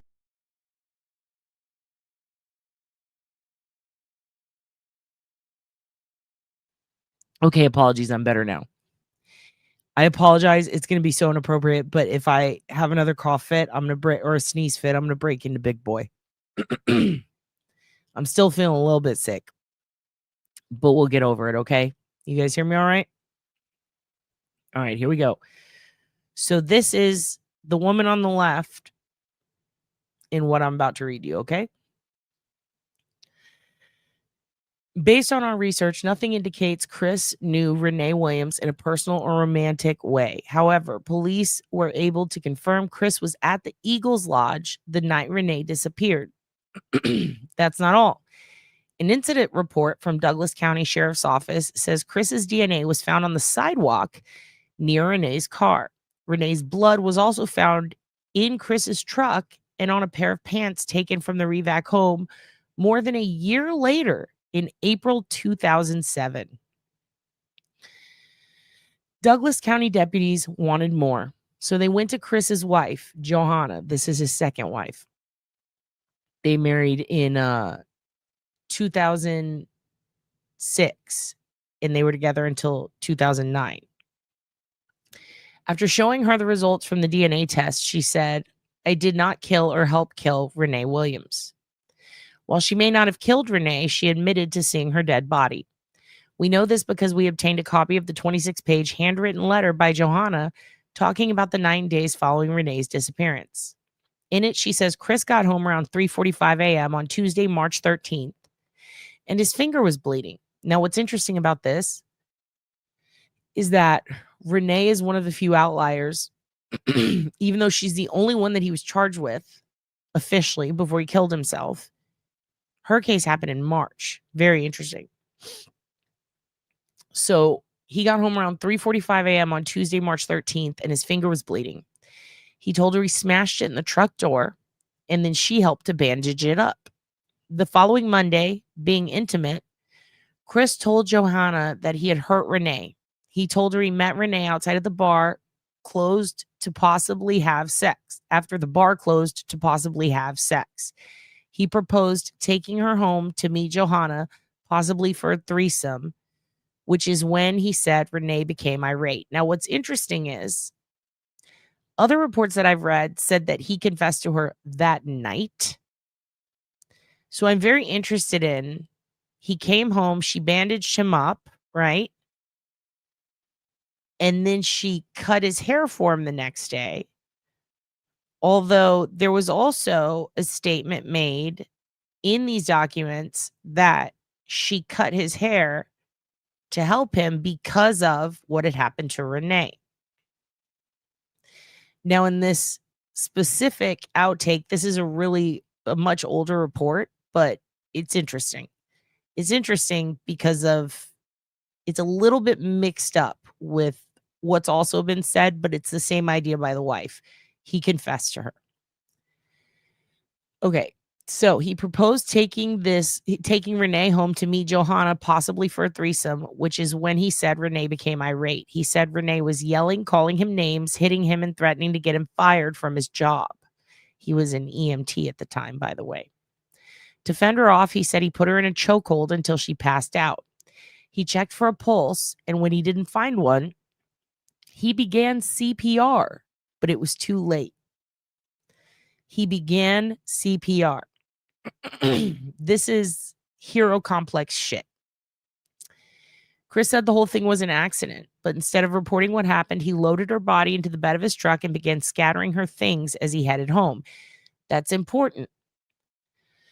That's important because scattering things as you head home seemed to be an MO that we need to consider if there are cases where perhaps a missing person is not found, but their things are found throughout the Ozarks and the Midwest. After his confession, Johanna says Chris then asked her to drive their Jeep to the top of a nearby hill with the headlights off, where he would meet her. In the 26-page letter, Johanna wrote, I knew that if I said no, he was going to hurt me or possibly do to me what he did to that girl. I was terrified, and I agreed to do what he said. Johanna then went on describing when she saw Renee's body, which was face down, with only light-colored underwear and tights on. Despite saying she didn't want to, she wrote she helped Chris load Renee's body into the back of the Jeep. Chris then covered Renee with a tarp, and Johanna ran home. I held Sergeant Weidman's card in my hand and told myself I have to call, but I couldn't, she continued in her letter. My whole world was crashing in on me. I was terrified that Sergeant Weidman wouldn't believe me, that I had nothing to do with her death, especially after helping him get her in the car. I couldn't bring myself to call him. I was terrified. This also leads me to believe that Weidman had actually visited a lot sooner. In the letter, Johanna admitted to driving more than an hour northwest to Springfield, Missouri, to help get rid of the tarp and piece of carpet from the Jeep, throwing them in two separate dumpsters. What's also interesting is this is where Chris's lawyer was for almost all of his cases up until this point, even as a teen, and also close proximity to Springfield 3. And she had an apartment there in the 90s, so that's crazy. 2.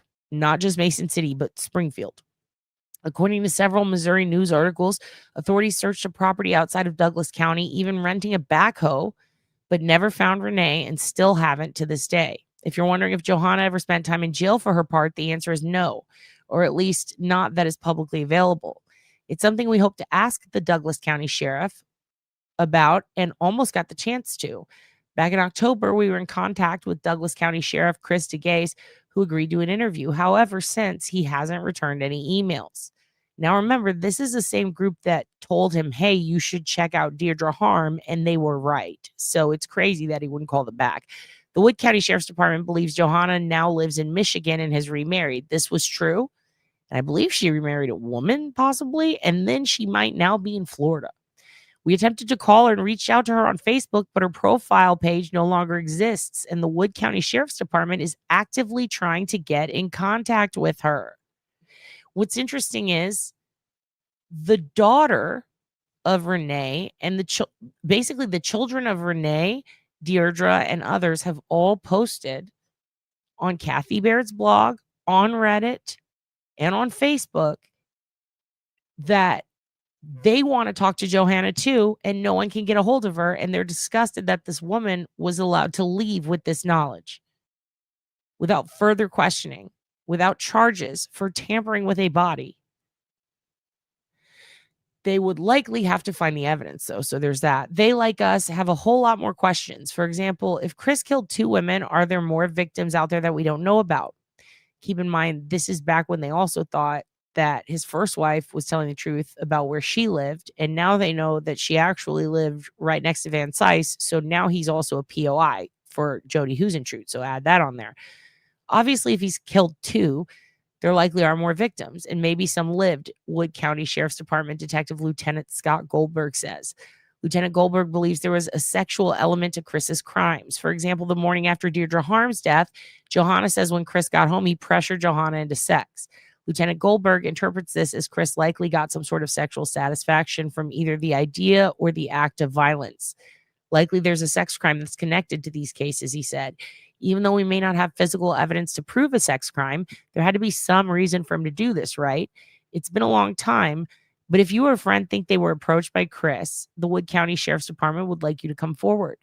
Maybe he even tried to victimize someone else and they're still alive and they could give us the information that we need. There's a chance there could be other females in Wisconsin Rapids or Missouri or Iowa that an attempted attack took place on and they made it out alive, Lieutenant Goldberg said. It's possible Chris had other sexual assault victims who may have survived. But what about those who didn't?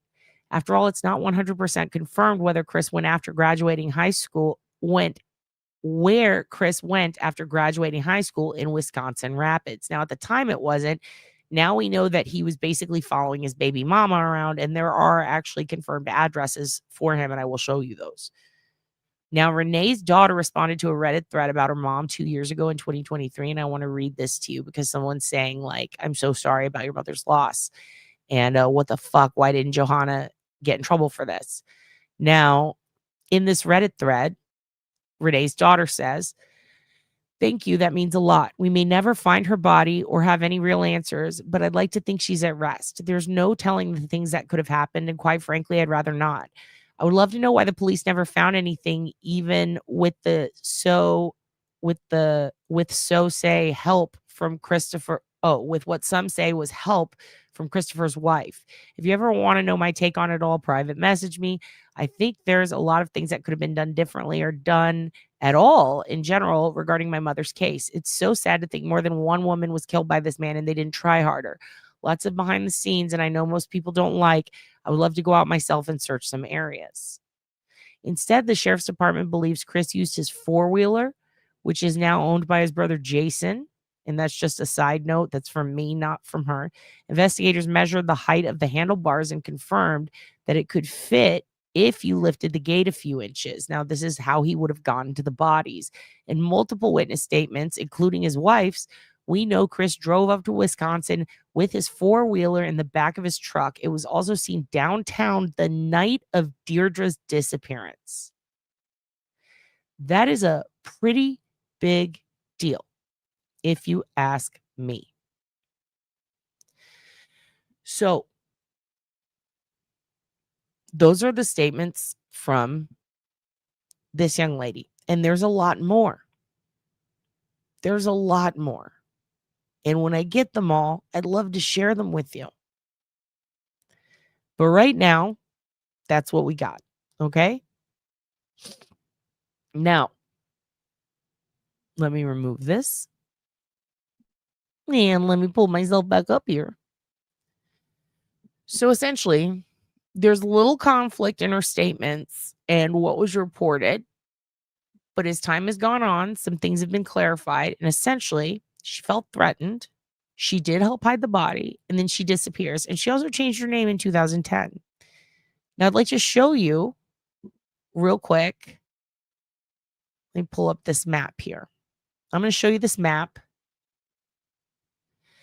And then we're going to go through some of the elements of the crimes that he's known to have committed very quickly because we've already gone through those. But I want to go through them for the sake of the other ones that we're going to look at. And I'll tell you the whole situation with Bobby Dassey. And again, this thing that you're about to look at is a map I made. And it is literally every time Chris farted, every time let me make it big. Every time he moved somewhere, every house he lived in. And I try to do like a color coding thing to make it good. But right here, hold on. Let me take that. I hate that I have to go through and individually click this out every single time. Okay, there. All right. So these little black skull and crossbones are a death of someone. All right. So this is someone who has died or where they went missing and were never seen again. Okay. And then as we get closer, this is where he grew up.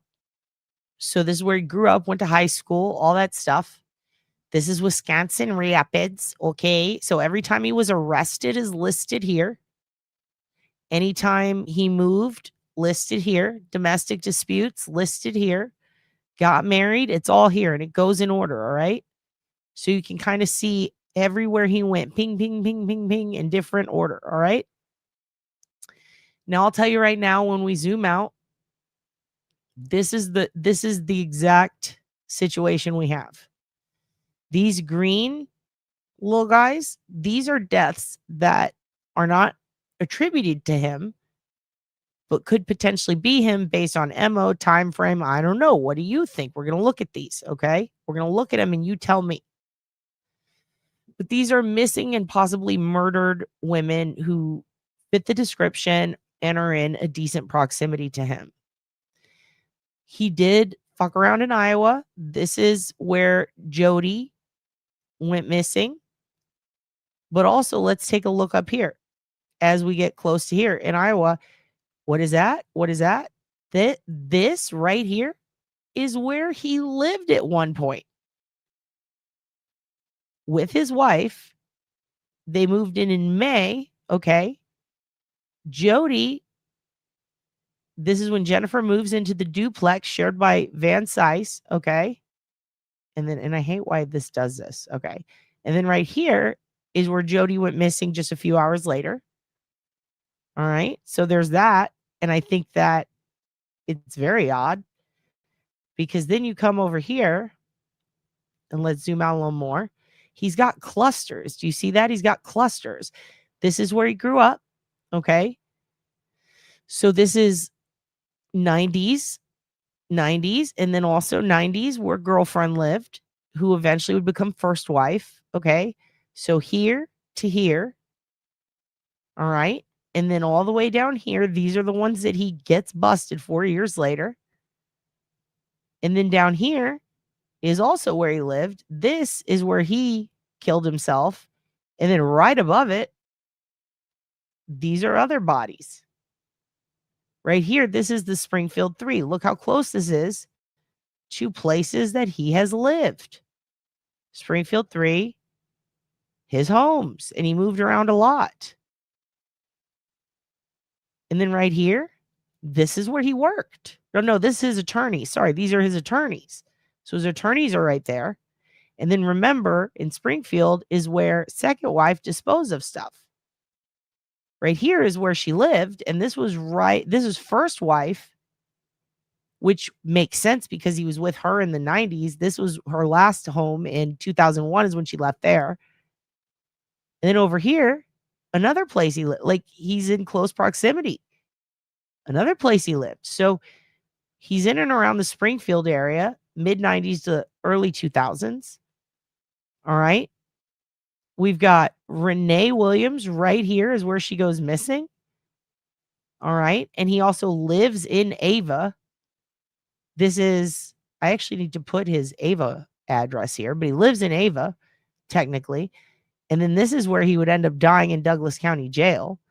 This is where Renee Marie Williams last went missing. And remember, it was that creepy Eagles Lodge.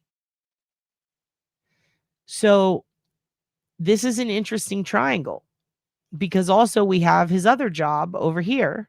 Okay, so this is when he died, he was a Taney County ambulance EMT. That's where his attorney is. At one point, he was a fireman, which I believe is up here. So that's when he was a volunteer firefighter. Okay. Over here, this is actually where he got his marriage certificate and he lived with Jennifer Beamish, first wife. And then right here is his property. So he had property at the time of his death in Ava County. Now, I want to show you what that property looked like. This was his official address when he left. This is how isolated it is. These are the only pictures on Zillow. You can't even see the house. It's all woods. It is all woods. It's hundreds of acres. Hundreds of acres. So this is apparently where him and the wife were, the second wife, when she meets him up on a hill somewhere and then he takes off with Renee's body. So that's a problem. That's a problem.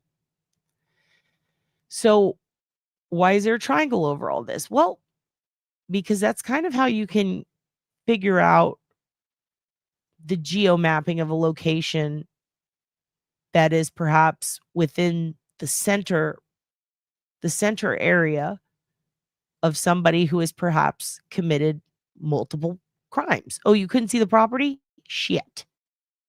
Sorry, I should have done. I had it on. Oh, the triangle moved. Did I move the triangle? Oops, I moved the triangle. Let me move it back. Whoops. Sorry, let me pull that up again. I thought I had it on open tab, but we'll share this tab instead. There you go. This is what that property looked like. There ain't nothing damn there. It's just all woods. And when you look it up on the maps and you put it in, it literally says private road. It doesn't even come up. So that's a problem.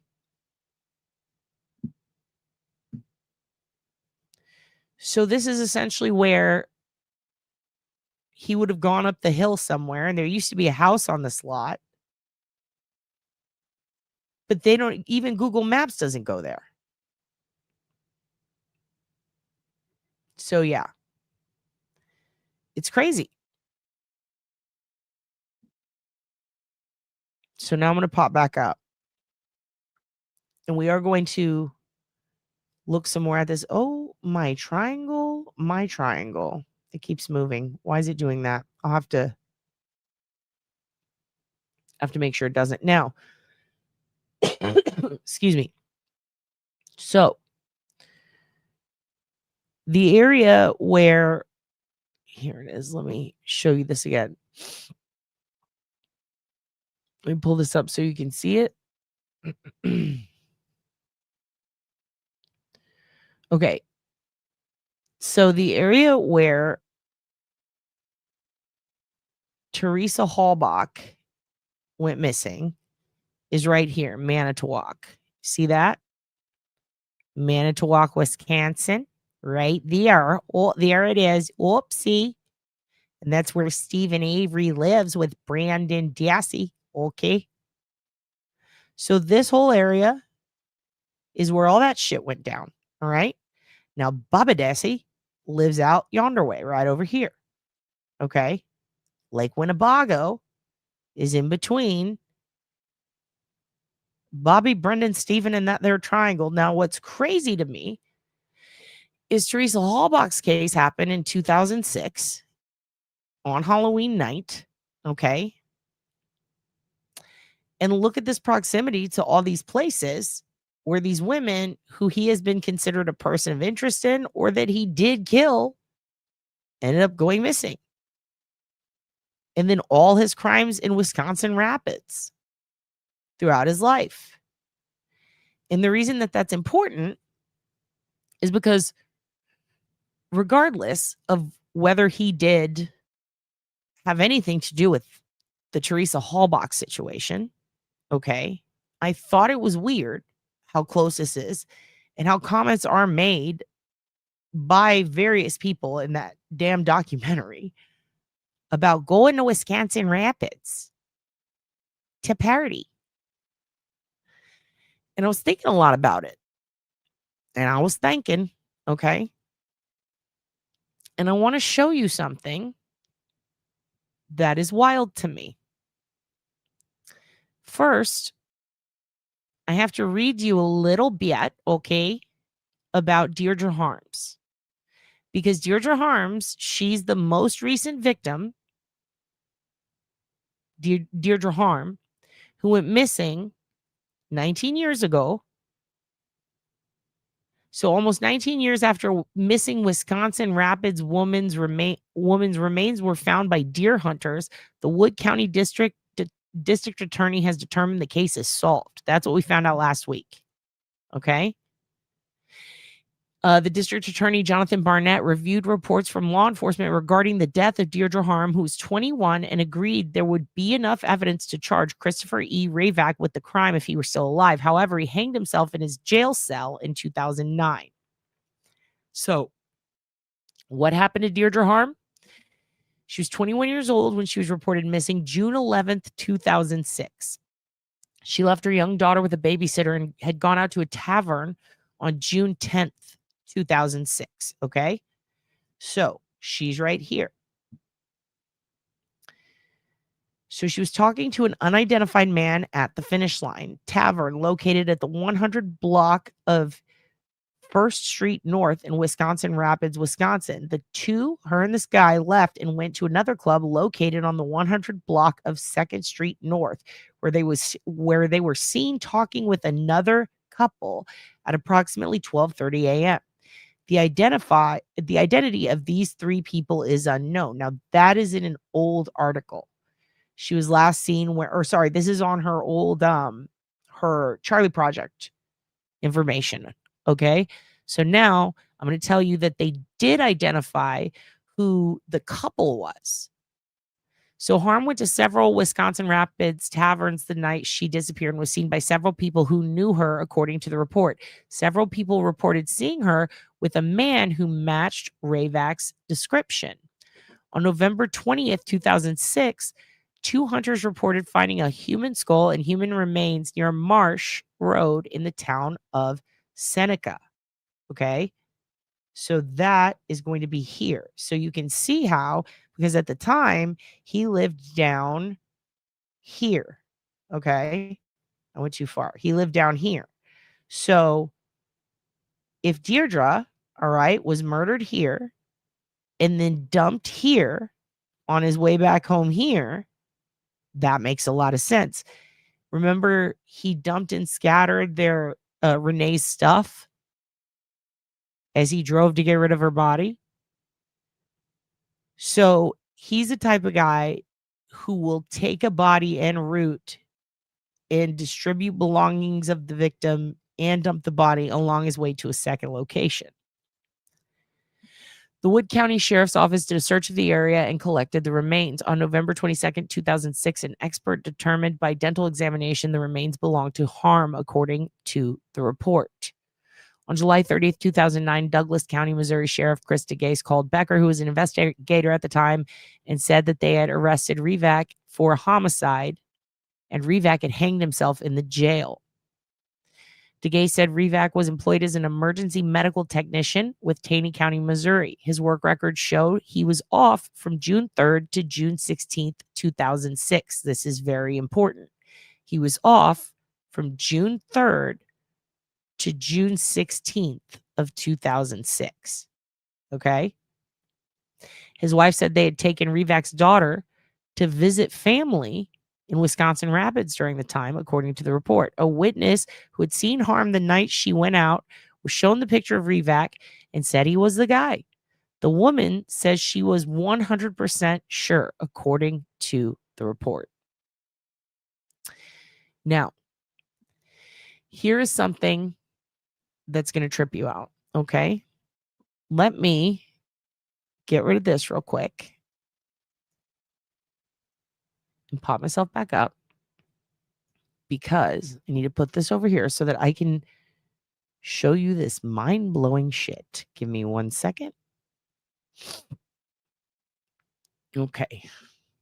So, Deirdre Harm, before she was announced as being a victim of Christopher's, there was a ton of speculation about what could have happened to Deirdre and who did it.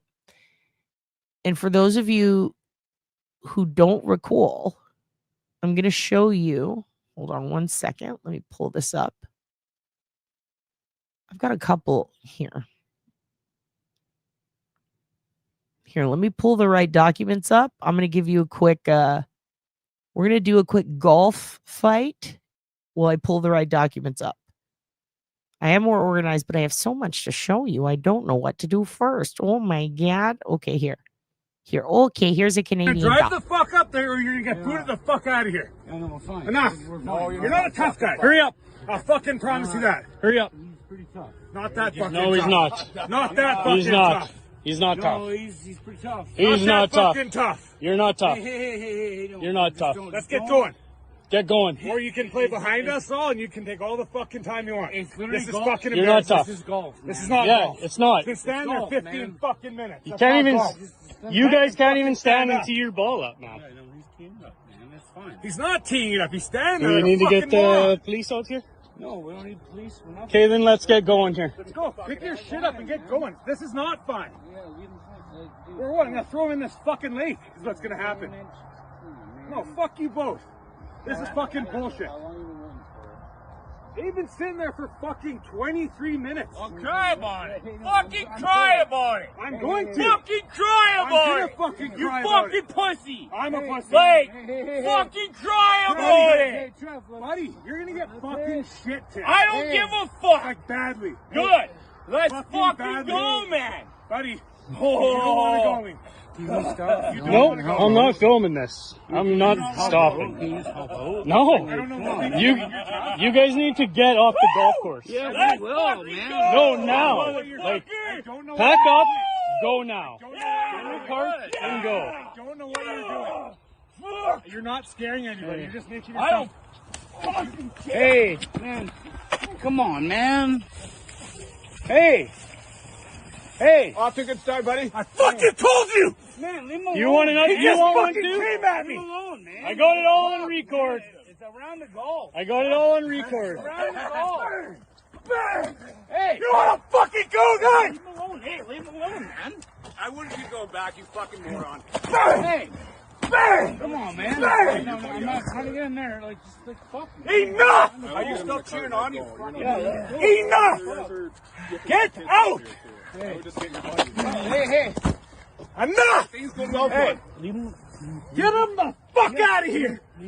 No, it's not going to go well for him. It's not okay. Take him home or get him fucking out of here. Fucking get moving! I said stop looking like an idiot! Get out of here. Fucking... Okay, there you go. All right.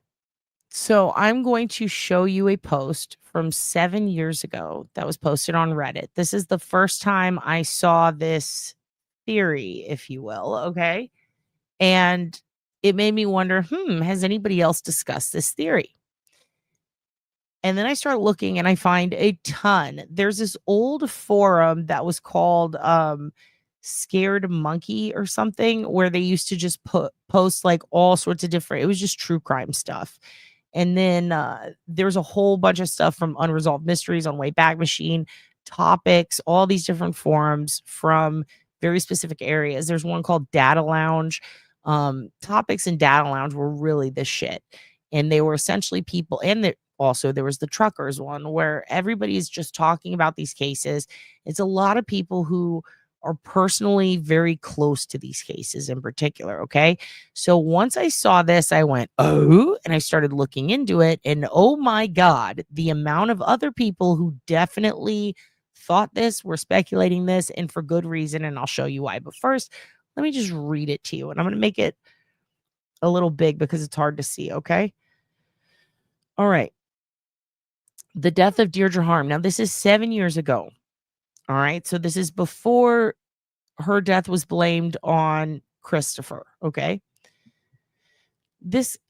So this is from Anastasia 165. This case before, and I mean no disrespect to Deirdre's family. I grew up in two places in Wisconsin. The town I was born and semi-raised in, Wisconsin Rapids, is where this case takes place. I say semi-raised because my father remained in Wisconsin Rapids after my parents divorced. A lot of this information was compiled from local news stories and info that my dad told me. June 10th to June 11th, 2006, 21-year-old Deirdre Harm hired a babysitter for her 4-month-old daughter, Vegas, and went out for a night with friends. Deirdre and her friends visited multiple bars in downtown Wisconsin Rapids, including the Body Shop, which is the bar this user's father worked at as a bouncer, and Finish Line. Finish Line is where she was last seen, Deirdre. After a night out, Deirdre seemed to vanish. Witnesses say she didn't leave alone. She left with a man that no one could identify. Her family has stated multiple times that Deirdre was not the type of person that would vanish and not connect with friends or family members outside of not having her daughter. Police found no initial evidence of foul play and began treating this as a missing persons case. The case of what happened to Deirdre wouldn't have been known until months later in November of 2006, when her remains were discovered by deer hunters in the town of Seneca, which is only a 5-minute drive from Wisconsin Rapids. An autopsy of her body would reveal nothing about her cause of death except trauma to some bones, which police could not ultimately rule as part of the disappearance. Her case went from missing persons to homicide.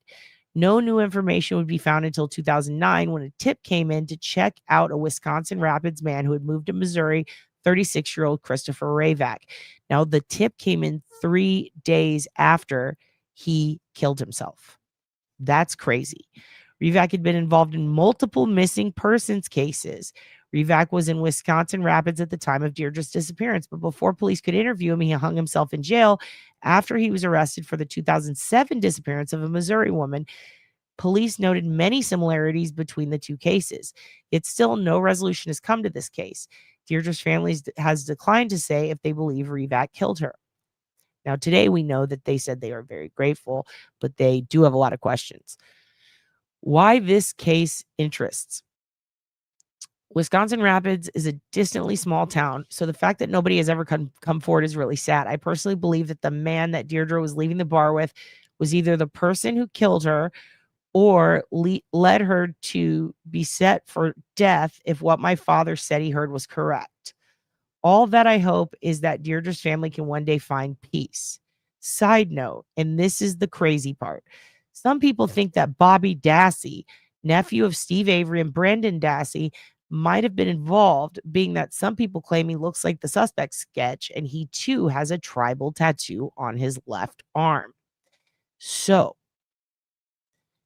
that's when I went, oh, and I start looking into it. My God, the amount of people who blamed Bobby Dassey. And not only that, Bobby Dassey was allegedly, according to these people, very fond of frequenting bars in places like Wisconsin Rapids, Fond du Lac, Appleton, and these are all in that same area. So what, dude? What? So then I thought, let's take a look. And as I'm looking, not only were people really into this fucking theory, but they made charts and graphs and comparisons. So one thing about Chris did not have a tribal tattoo, although multiple witnesses stated that the guy she was with had tribal tattoos. How they reckon with him being the person who did it and these witness statements, I don't fucking know. Apparently, some people who were there did actually personally know Chris and said, yeah, it was Chris. But for the sake of looking back at past accusations, I do find this a bit weird. I'm just going to show you. And I'm not saying they got the wrong guy. It's just weird.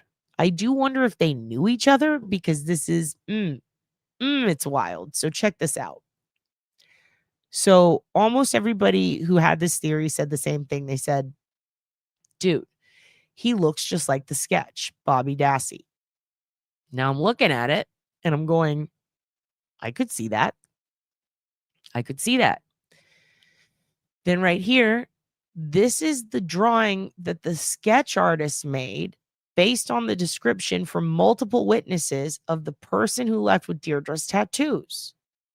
And as we scroll down here, we see that, and they also described it as barbed wire. And homeboy has the barbed wire tattoos. So Bobby Dassey had the barbed wire tattoos, seemed to hang out at the bars, and somewhat looks like the sketch a bit. Okay. Now I look at Chris REVAK and I go, he also kind of looks like the sketch a bit. But the hair was always a little off for me, and he definitely doesn't have a tattoo. Now, I also agree they could have easily known each other. Now, what's weird also is a bunch of locals said that Deirdre actually wasn't necessarily with like another couple that she didn't know. She was there with her friend Liam, but she was with this guy, and then Liam hung out with another girl. So with that said, yeah, so that's the thing, is it is a barbed wire, but it's a tribal style. Because this is like multiple. To me, it kind of looks like the Christ crown, right? But it's definitely the Batista style tribals. It's how people used to get the Emma is the color of my, that type of shit. What was it? Sublime era, all that. There was this popular tribal style of these specific barbed wire tattoos.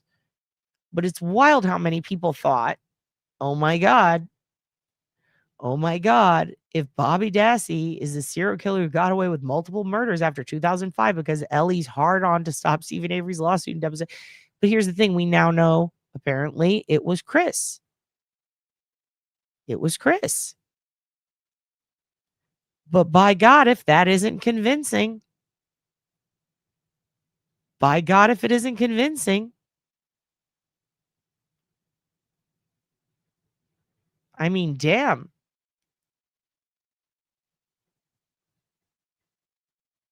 It's on the left arm. Now, here's the thing. This is more of a forearm, though. So I'm a little confused with that. But it blew my mind. And it's not just this. It's like multiple people saying, oh, it was Bobby Dassey. Everyone knows Bobby Dassey did it. So then I'm like, well, did Bobby and Brendan and Steven get blamed for anything else in the area? And by God, did they? In fact, almost every single case we've attributed to Chris REVAK, because that's what the news has also in the past been attributed to these dudes, to Bobby, Brendan, or Steven at one point or another. Like the 90s cases, and then this one and a couple of others. So I just thought that was weird. And then I started thinking about it and I was like, because let's look at this. This is what Chris looks like. So this is what Chris looks like. Okay. Also kind of looks like the sketch, but no tattoos. And people were adamant, apparently. They were adamant. They were like, no, this dude had the weird tattoos. But then we go here. And actually, let me remove the chat for a second so you can see this. Then we go here. And Bobby Dassey also kind of looks like the sketch. And he did have the weird tattoos. So I don't know. What do you guys think? Because I think this could be our guy. What if they teamed it? I don't know. Is it possible? Possibly. Maybe. I do really wonder if these dudes knew each other. Because it's not a tall leap. You know? It really ain't. So, with that said, that's not it. There's a lot of other cases that people said, hey, if this person did this one, whoever did Deirdre had to have done this one, and whoever did Renee had to have done this one. And so when I saw those, I thought, well, why would they think that? So I started going through them. And the ones that I thought could be possible simply based on, was he available? Was he in the area? Was he not imprisoned or in jail at the time? Was he alive? And does this at all fit his MO? You know, like if we know for a fact that he was out of town for something or not in XYZ place, could he have done this? I literally went through that. And then, were others blamed on other people? What were the circumstances? In fact, two of the ones that people repeatedly said, was the work of, whoever did Renee or whoever did this one. Two people ended up actually getting charged for one of the cases, and then a woman got charged with another. But now this woman, Penny, is fighting to be exonerated to get money. And then the brothers who they blamed actually were found to be innocent, and they're getting paid off by the county for being falsely imprisoned. So now I'm like, well, could he be responsible? So it's a lot. I'm going to show you some of the ones that popped up on the news. We did talk about Kelly Nolan. We watched some of hers last time. She's one of them. A lot of people are like, she was leaving a bar in this area where he used to go to bars, and he was alive and he was around. And I mean, a lot of these other women, they were either leaving bars or they were leaving a party. So then thus far we have Jody Huisentruit, who he's a POI for. No one has seemingly brought him up in Springfield 3 because a lot of people are satisfied with Robert Craig Cox or Larry Hall, but I am curious because of the proximity to both where he lived, where he stayed, where he visited, where apparently evidence was destroyed. And he would have been of the right age. He could have been going to a party that night because he would have been considered, 1 or 2 years out of high school? Not too far away. So with that said, we've got POI for Jody, and then we've got November 2006, Deidre Harm was found, but she was actually murdered prior to that in June. So Deirdre Harm goes missing in June 2006. Then Renee Williams in March of 2007. And they said he did those. So then we have a couple of other cases that he could be responsible for. And I want to show you this picture of him. This is a weird picture of him. And it's very different from the others. Let me close some of these tabs. Let me show you this picture of him. There's a couple of others that I have in here, and it's just easier to pull open the doc. So this is a picture of him that looks a little bit different than all the others. And then we've got, those are some of his court things. And then that's him the day that they caught him. So this is him like 15 years prior. So this is pretty much what he looked like right after high school. No, this would have been 2001 because he's in his fireman outfit. So this would have been 2001. He just moved to Southwest Missouri. So then we come down here. Give me 1 second. So we come down here. We've got a bunch of different cases. Let me find, sorry, I have a whole bunch of data. So right here. So this is from findjody.com, and it's kind of hard to see. Let me make myself small so I can make this bigger. Maybe I can, because this is really the only way I can show it to you. There we go. So findjody.com. This is the white workers van that was parked outside of her apartment that people spotted, and they were just like, huh, this van was parked there and they weren't moving, and then her car's over here and she's gone. And at the time, Chris was staying with his first wife, who lived very close to there and next door to the place she was just at. And then all of a sudden this van pops up. So this rendering of it, a couple of people from the area who supposedly knew Chris a long ass time ago said, hey, he had access to a work van that looked like the one in front of Jody's. Which makes me wonder, is that, in addition to the address, one of the reasons why he was considered a person of interest? So that's pretty crazy, isn't it? All right, so now I'm going to show you guys. We're going to get into Kathy's blog more next time.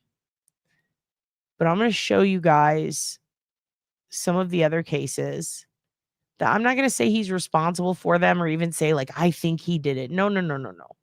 But I just want to show you some of the other cases in the area that I find very odd. All right. And let me pull this up. Okay. So, and I probably need to bring this over here. Hey, give me just one moment. I feel like you guys, is everybody bearing with me? Are we all okay? We're all bearing in here, okay? Excellent. Excellent. I feel like maybe you guys could use a little bit of this. Hi. You're both high. I also want to remind you, not everyone from the Midwest is really nice and polite. Some of them are.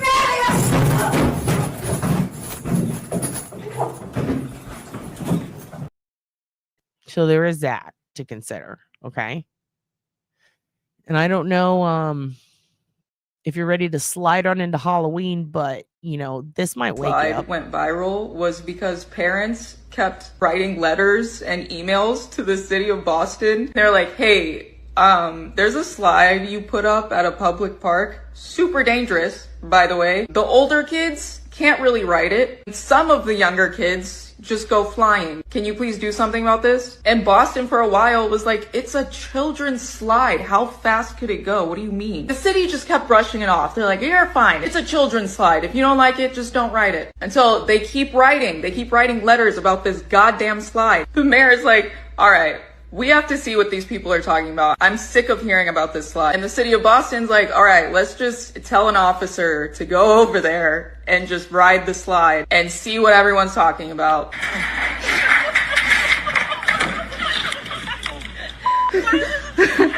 And that's why we have this iconic video of this Boston police officer going down this slide. The way I wouldn't go back to work for like at least a couple days. Y'all got it. You know what you did to me. They should have just believed the parents off rip, because what a specific thing to complain about. It has to be pretty bad. I mean, damn. It is fun watching that officer get beat to near death by that slide. I'm not gonna lie, it's pretty fucking funny. All right. I've got the potentials pulled up, like the ones that I'm like, could this be? But I also want to show you. So Crystal Ahrensdorf is one of the ones that we left off on. Okay. So Crystal Ahrensdorf is the one that also happens to be related to my old roommate, which is super wild. And I want to show you, let me pull her up first. I'm going to show you her Charlie Project page real quick. And then you're going to see some missing persons reports on her. And here's the thing. I wanted to show you guys some reports on Renee Williams, which is so fucking tragic. Because again, old Miss Haircuts here ditched town without giving the daughter or either of her kids like any information. The ex-boyfriend got blamed. Excuse me, the baby daddy got blamed for all those years. And the tragic part about Renee is there was no news reports on her that I could find. Like very, very little. Other than the ones now, there's like hardly anything archived. There, like I couldn't find a single one. Like her case did not get a lot of attention other than locally, like very locally isolated to online web forums. And that's so fucking sad. And like Kelly Nolan is the last one we showed. Like her sisters fought very hard to get her name in the news, and she was last seen at a bar. Similar circumstances, would have been a time when he was available and out. So very strange. Now, Crystal Ahrensdorf, there are not a lot of news pieces about her, but there's enough to where it's like, okay, we now get an idea about her more so at least than some of the other women who I'm going to show you who don't have any reports. In fact, quite a few of them, there's just nothing in the media about them. It blows my fucking mind. And they are the women on the map who you saw the green skull. It literally goes diagonal across all of his properties. It's so bizarre. So first, let's leave off where we were last, which is Crystal Ann Ahrensdorf. And let me show you her Charlie Project flyer, okay? So this is Crystal. She has been missing since 7/4/2001 from Dubuque, Iowa. She is a female. She's white. She would be 44 at the time, or right now. And at the time, she was 20 years old. She was 5'6" and 115 pounds. She's wearing a white polo shirt, tan shorts, black sandals, a gold chain necklace with an opal pendant or opal ring, and a toe ring. What's interesting is on Chris's property, when they did go through it, while they didn't find any bones for Renee that they were looking for, they did find a set of rings. And I'm wondering, did they match Miss Ahrensdorf's? She's a Caucasian female, blonde hair, brown eyes. Ahrensdorf has a mole near her navel. She wore blue tinted soft contact lenses at the time of her disappearance. Ahrensdorf's ears are double pierced. She was last seen at approximately 2 a.m. on July 4th, 2001 in Dubuque, Iowa. She was at Knickers Saloon, occasionally called Knickers Tavern, in the 2100 block of Central Avenue at the time of her disappearance. She has never been heard from again. Officials announced that Stephen and David Peacock were at the bar on July 4th. The brothers resided in Mount Horeb, Wisconsin at the time. They were questioned about Ahrensdorf several times and agreed to take polygraph tests in April of 2002. Authorities also searched one of the Peacock's vehicles. The brothers have never been charged in connection to Ahrensdorf's case. Now, what's interesting is this is the third set of brothers that are literally blamed for multiple women, but the first two got exonerated. So that's kind of interesting. Okay. Robert F. Moots was employed as a bartender at Nicker's Saloon in 2001. He pleaded guilty to serving alcohol to a minor in May of 2002. Ehrensdorf was underage at the time of her visit to the bar. Moots told authorities that he and Ehrensdorf planned to each share a cab to East Dubuque, Illinois, after her friends departed from the bar. The plans apparently changed during the evening, and Ehrensdorf did not leave with Moots. He has not been charged in connection with her disappearance. Ehrensdorf's family members said that it's uncharacteristic of her to leave without a warning. Authorities searched Leisure Lake in Jackson County, Iowa, after a witness reported seeing a body floating on the water July 16th, 12 days after Ehrensdorf vanished. The sighting turned out to be a false alarm, and no evidence was discovered at the scene.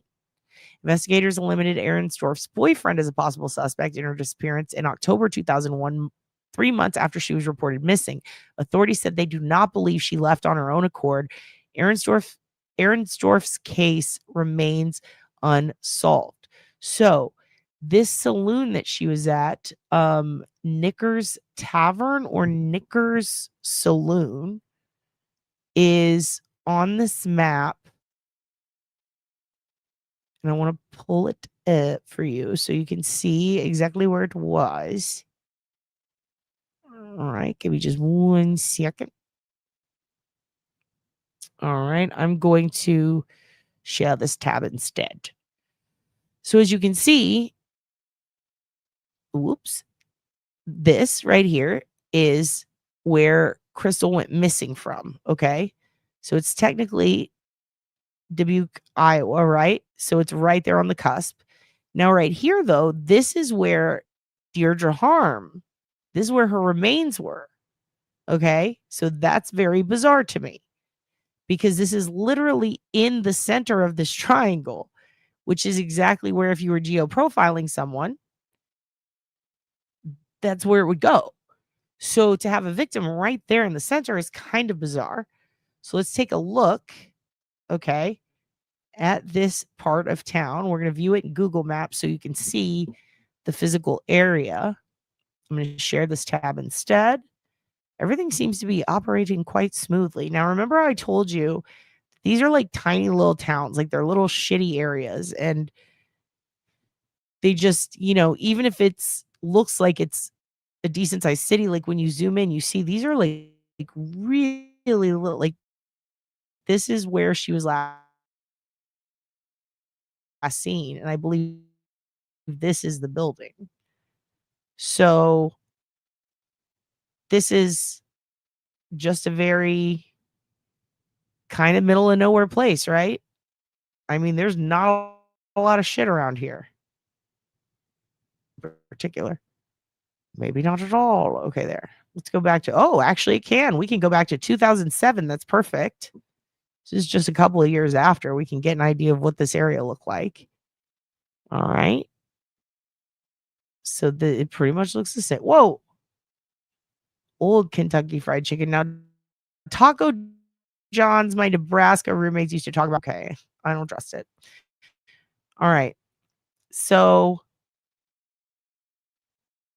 this also, I was wondering if the tavern could be here, but everything I was looking at was essentially saying it was here until it got destroyed. So like this is a very small little desolate pocket of a town. So yeah, that's where Crystal went missing from. Now I'm going to show you some of the news coverage of Crystal's case, okay? So let me make these very big, okay? And you can actually, wait, I forgot they do show you the building on here. Perfect. So you're going to get to see the building.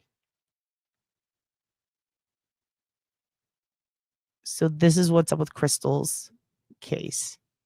And yeah, they used to tell me Taco John's was lit. And I was like, well, you guys just moved to Texas and Nebraska isn't real. So what do you know? But then I got jealous because one day they came home smelling like it and they brought me like a bite of beans and it was delicious. Like it's just a cup with a little bit of beans in it. And I was like, this is fucking good.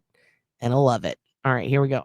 Decade, the mother of a missing Dubuque woman talks about the disappearance of her daughter. Next week marks the 10th anniversary of when 20-year-old Crystal Arzendorf vanished from a Dubuque bar. Police say she was last seen at Knicker's Saloon in the early morning hours of July 4th, 2001, when she was asking for a ride to East Dubuque. Her family hasn't seen or heard from her since. In a KCRG TV9 exclusive, Katie Wiedemann talks with that family and police about the 10-year search for Crystal Arzendorf. I think she was showing us her reindeer hat that she made in kindergarten. What would you do if you saw her, if she walked into this room right now? Oh, I would hug her. Barb Beam says that's a hug she'll likely never get. It's been 10 tumultuous years since her daughter, Crystal Arzendorf, went missing. That's Crystal and Mom. This is the first time Beam has spoke publicly about the case. I know Crystal wouldn't hurt her family like this. She would not just leave and not get a hold of us. The family says they've tried it all. They've talked to psychics, traveled across the country. They've even physically dug underground looking for her remains. I think it gets harder as the years go because, oh my gosh, it's 10 years.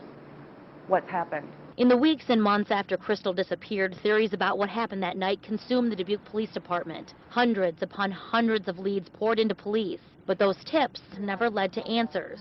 Captain Kevin Klein has been on the case since day one. He's still searching for that one missing piece. Our investigation, we believe, is complete. We believe that we're just one phone call away from somebody helping us out with this case. One rumor suggested Crystal was secretly involved with illegal drugs. Everybody thought that Crystal was partying with people who use meth, and all indications from our investigation. I just want to go back to that statement because that blows my mind. Our investigation is almost complete, but we're just waiting for a tip. So it's not because you got nothing. So what? But those tips never led to answers. Captain Kevin Klein has been on the case since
holds out hope.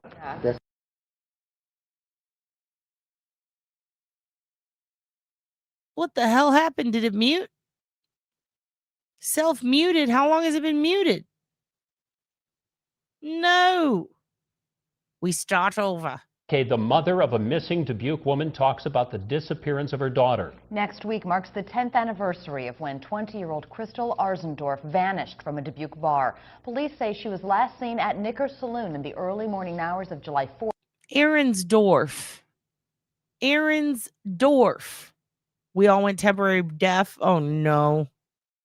Well, I'll make a note of it, and I will fix it. I will go back and take out at the 2-hour and 30-minute mark the 3-minute delay, and I apologize. I hope you all pee-peed and poo-pooed while that happened. I do apologize.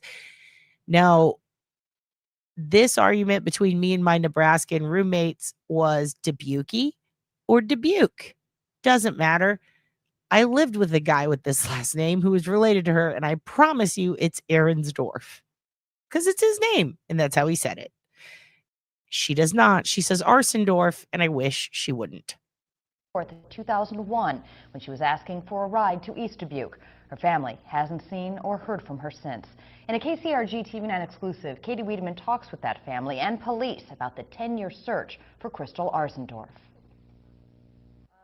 I think she was showing us her reindeer hat that she made in kindergarten. In kindergarten. What would you do if you saw her, if she walked into this room right now? I would hug her. Barb Beam says that's a hug she'll likely never get. It's been 10 tumultuous years since her daughter, Crystal Arnsdorf, went missing. That's Crystal and Mom. This is the first time Beam has spoke publicly about the case. I know Crystal wouldn't hurt her family like this. She would not just leave and not get a hold of us. The family says they've tried it all. They've talked to psychics, traveled across the country. They've even physically dug underground looking for her remains. I think it gets harder as the years go because, oh my gosh, it's 10 years. What's happened? In the weeks and months after Crystal disappeared, theories about what happened that night consumed the Dubuque Police Department. Hundreds upon hundreds of leads poured into police, but those tips never led to answers. Captain Kevin Klein has been on the case since day one. He's still searching for that one missing piece. Our investigation, we believe, is complete. We believe that we're just one phone call away from somebody helping us out with this case. One rumor suggested Crystal was secretly involved with illegal drugs. Everybody thought that Crystal was partying with people who used meth, and all indications from our investigation show that that's just simply not true. Klein says police investigated everyone who was in the bar that night. Investigators interviewed several persons of interest, including a few who took and failed lie detector tests. But Klein says there has never been enough evidence to arrest anyone. Somebody who was close to her at closing time either saw her get into a vehicle with somebody or knows who she left with. I have 4 people I suspect. And those are people who were there or other people? Or? Other people, they weren't supposedly there, no. Do you think that there is somebody out there that knows something? I do, full force. There's too many eyes that night. But until those questions are answered, the family still holds out hope. This is Crystal in Florida. Just in case. Crystal, if you are out there, please come home. It's been 10 years of mental anguish and heartache that comes from living with the unknown. And this is the calendar that Timmy made after Crystal disappeared. So. But this family says one thing is for sure. They will never stop searching. And that's exactly what she looked like that night. In Dubuque, Katie Wiedemann, KCRG TV9 News. So as you can see, this news stream, okay, this is what, 14 years ago? It's a long ass time to have nothing. She'd be 44. It's been 24 years. And this is the most recent one I could find on it. The fuck are they doing? This is crazy. To mark the 10th anniversary of Crystal's disappearance, Dubuque police put her picture onto electronic billboards all over the city. If you know anything about this case, police ask you to call them. And to see extended interviews with Crystal's parents and never-before-seen video of Crystal before she disappeared, go to kcrg.com. We posted those along with Katie's entire story. And I do have those also available, and we can watch them later. Today marks 23 years since a young woman in Dubuque. Oh, wait, no. There was one. This is the one. So this is from last year. There's nothing this year. This is from last year. So there was one news report that was recent. We're going to let it play to see any updates in the last 13 years. Disappeared. Since the last news report. WWL's Tara Knichny sat down with the family of Crystal Arnsdorf to talk about their hopes for new information in the case. Today is when the July 4th holiday changed for Crystal Arnsdorf's family forever.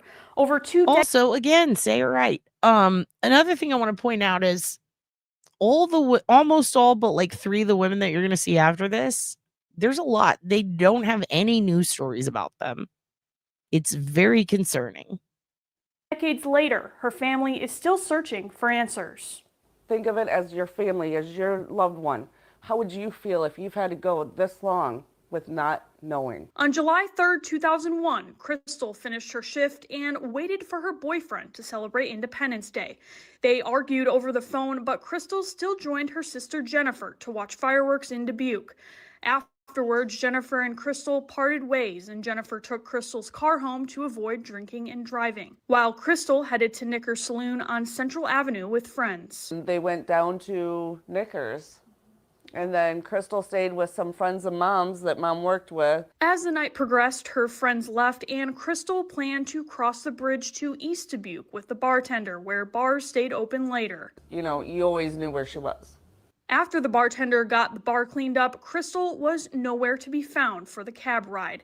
She was last seen around 2 a.m. on July 4th. Later that morning, her family started to worry. Her boyfriend called me the next morning to ask where she was, and I'm like, what do you mean? She's with you. No trace of Crystal has ever been found.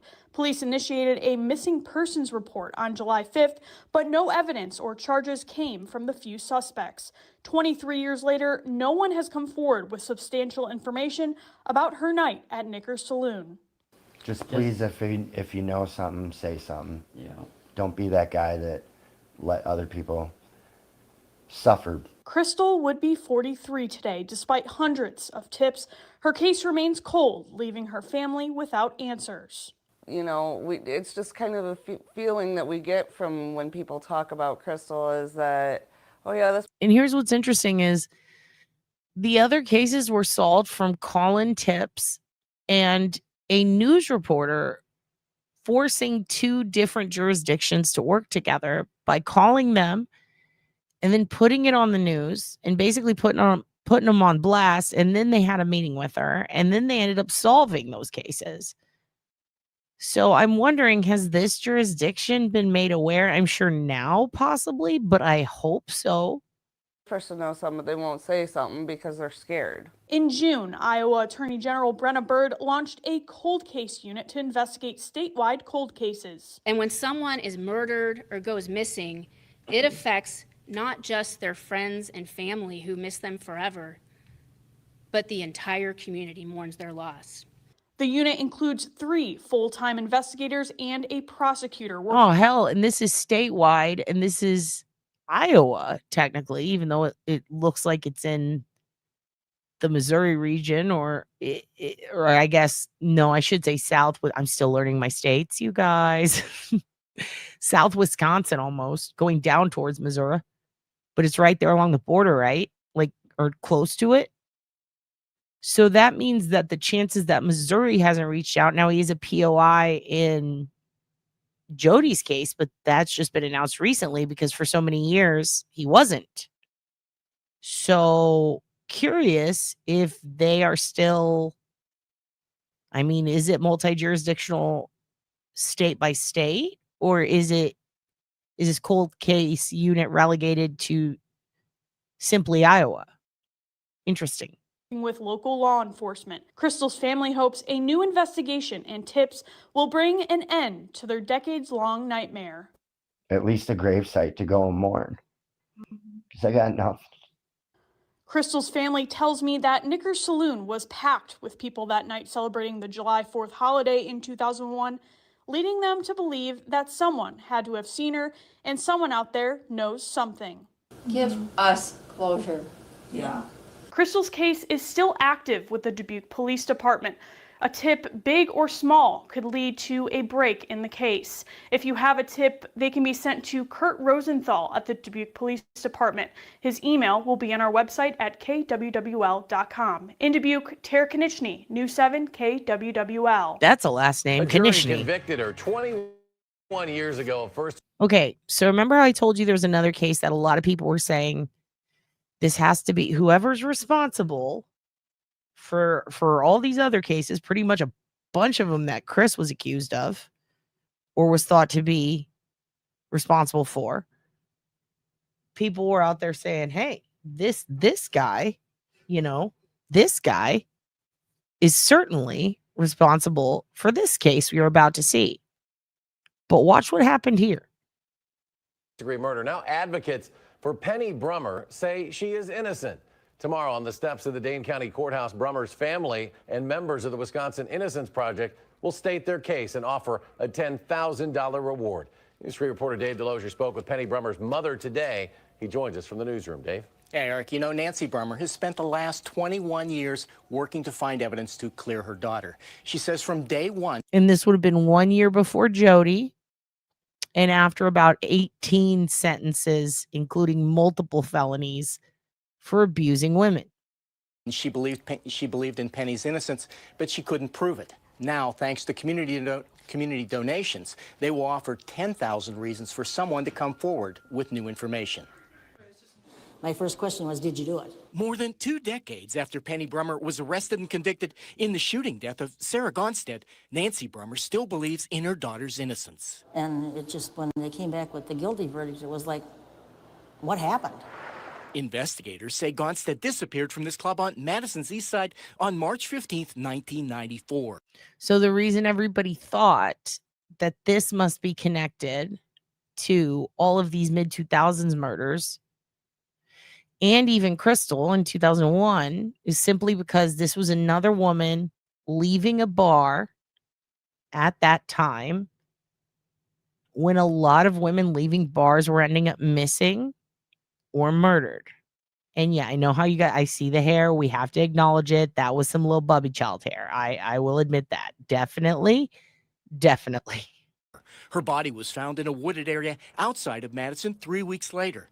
Penny Brummer, who investigators say was with Gonstead the night she disappeared, was arrested. So body found outside of Madison, totally separate location, miles away, years later.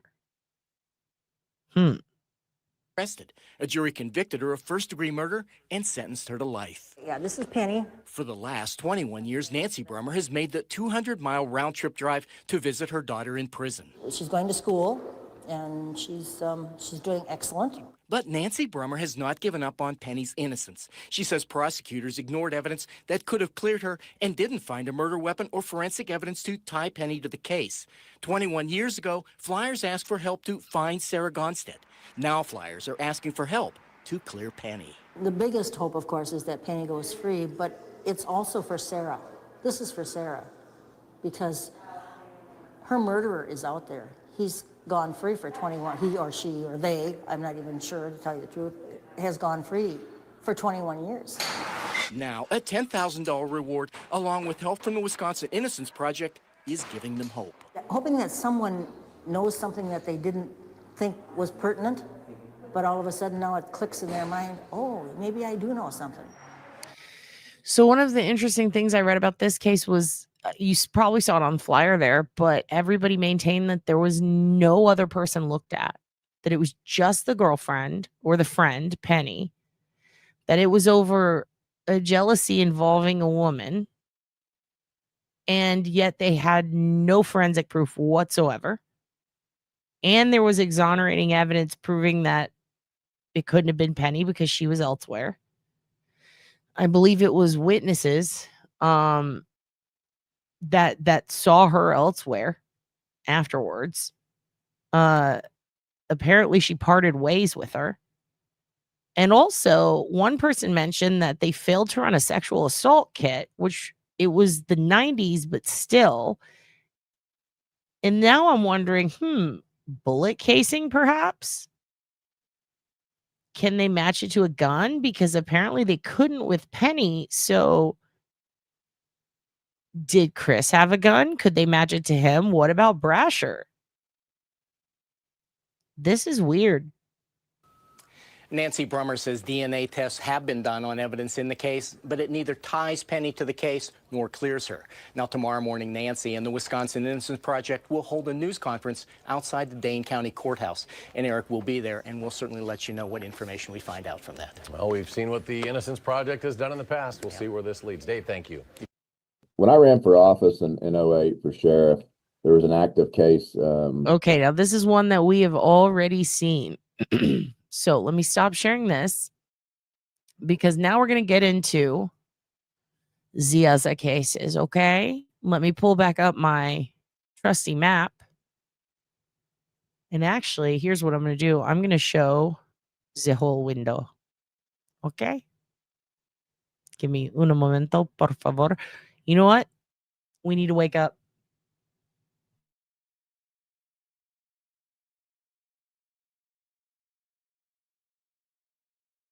Big boy, get on the roof. I ain't never see a big boy get on the roof. I ain't never see a big boy get on the roof. I ain't never see a big boy get on the roof. Big boy, I ain't seen him on the roof. Never see a big boy get on the roof. I ain't never see see a big boy get on the roof. I ain't never see a big boy get on the roof. Big boy ain't lay on the roof. I ain't never see a big boy get on the roof. I ain't never see a big boy get on the roof. I ain't never see a big boy get on the roof. I ain't never see a big boy grill on the roof. Never seen a big boy grill on the roof. I ain't never see a big boy grill on the roof. Big boy grilling on the roof. Big boy grilling on the roof. Big boy ain't grilling on the roof. I ain't never see a big boy get on the roof. I ain't never see a big boy get on the roof. Big boy ain't driving on the roof. I ain't never see a big boy get on the roof. How you do it like that? Damn, you got tools on your back. Driving on the roof. I ain't never see a big boy get on the roof. I ain't never see a big boy get on the roof. Shit, big boy get loose. Shit, big boy get loose. I ain't never see a big boy get on the roof. I ain't never, oh shit, he's falling on the roof. I ain't never see a big boy hop on the roof. How you do it like that? Oh shit, you just like a back. Oh shit, pick up your back. I ain't never see a big boy get on the roof. Get on the roof. Get on the roof. Get your ass out the roof. Get your ass back out the roof. I ain't never see a big boy leap on the roof. Take a big ass off.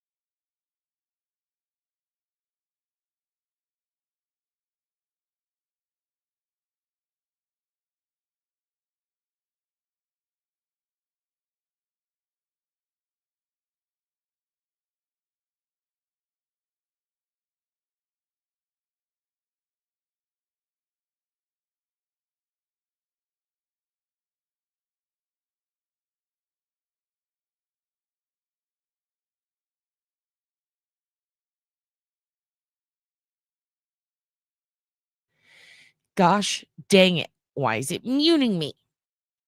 Okay, so now we're going to get into these greenies. Okay, and these greenies are potentials that I haven't really seen much anywhere aside from like locals, if you will, who are following some of these clusters. And some I haven't seen anywhere other than the missing persons website for the state. And I did look at all 3 states that he was known to travel to. And what's interesting is over here, this is going to be Kelly Nolan. Okay, so this is a potential, in my opinion. And I've seen a lot of people talk about this one. And then, of course, we just saw Crystal. And these 2 right here, all right, these are right under his confirmed, which would be Renee right there. Okay. And then Deirdre right here. And then his person of interest in Jody Houston Truth right here. So we've got the confirmed cases here of either being a person of interest or he did it. And then we've got these 2 that match the time frame and the MO. And then down here, we just have a whole bunch of stuff, right? And there's even one right here. Okay. And that is what? The Springfield 3, which happens to be right along everywhere he had lived at one point, where his lawyer is, where his girlfriends lived, right here. He supposedly had, I believe this is the land, this is the Urbana property, which interesting because this Urbana property, where they did a search of at one point, according to someone on Reddit, is right in that line of where he dropped stuff or people going this way. And he lived all around here. Now, this is the property he last lived at, okay, in 2009 when he died. All right. And it's fascinating because look at these 2 right here. Now, he liked to favor small town bars, okay? So I'm very curious about these. So let's start up at the top, shall we? Give me one moment to cough because I'm still a little sick. And we're back. So we're going to start with this one right here. This is Crystal Kipper, okay? Let me find hers. Okay, we already did this one. Let me just pull up right there. That's Leanna. Sorry. We're going through them quick. So this is Crystal Kipper, okay? So this is her missing persons flyer. And she went missing February 24th, 1997. All right, so 2 years post Jody Who's in Truth. when he was already he had left Mason City, and him and his girlfriend, who would eventually become his wife, had moved to Southwest Missouri, okay, which is right down here. So Crystal Kipper, let's pull her up again. Oops. She had a diamond cluster ring, gold band, dark green shirt with short sleeves, and a high neck and denim coat. She was 5'5", brown hair, brown eyes. Circumstances of disappearance. Her 1989 Ford Probe LX ran out of gas as she drove down the southbound shoulder of I-29 at State Route 371 north of Kansas City International Airport shortly after 2:30 a.m. Her car was found the next day with a low battery and the hazard lights on.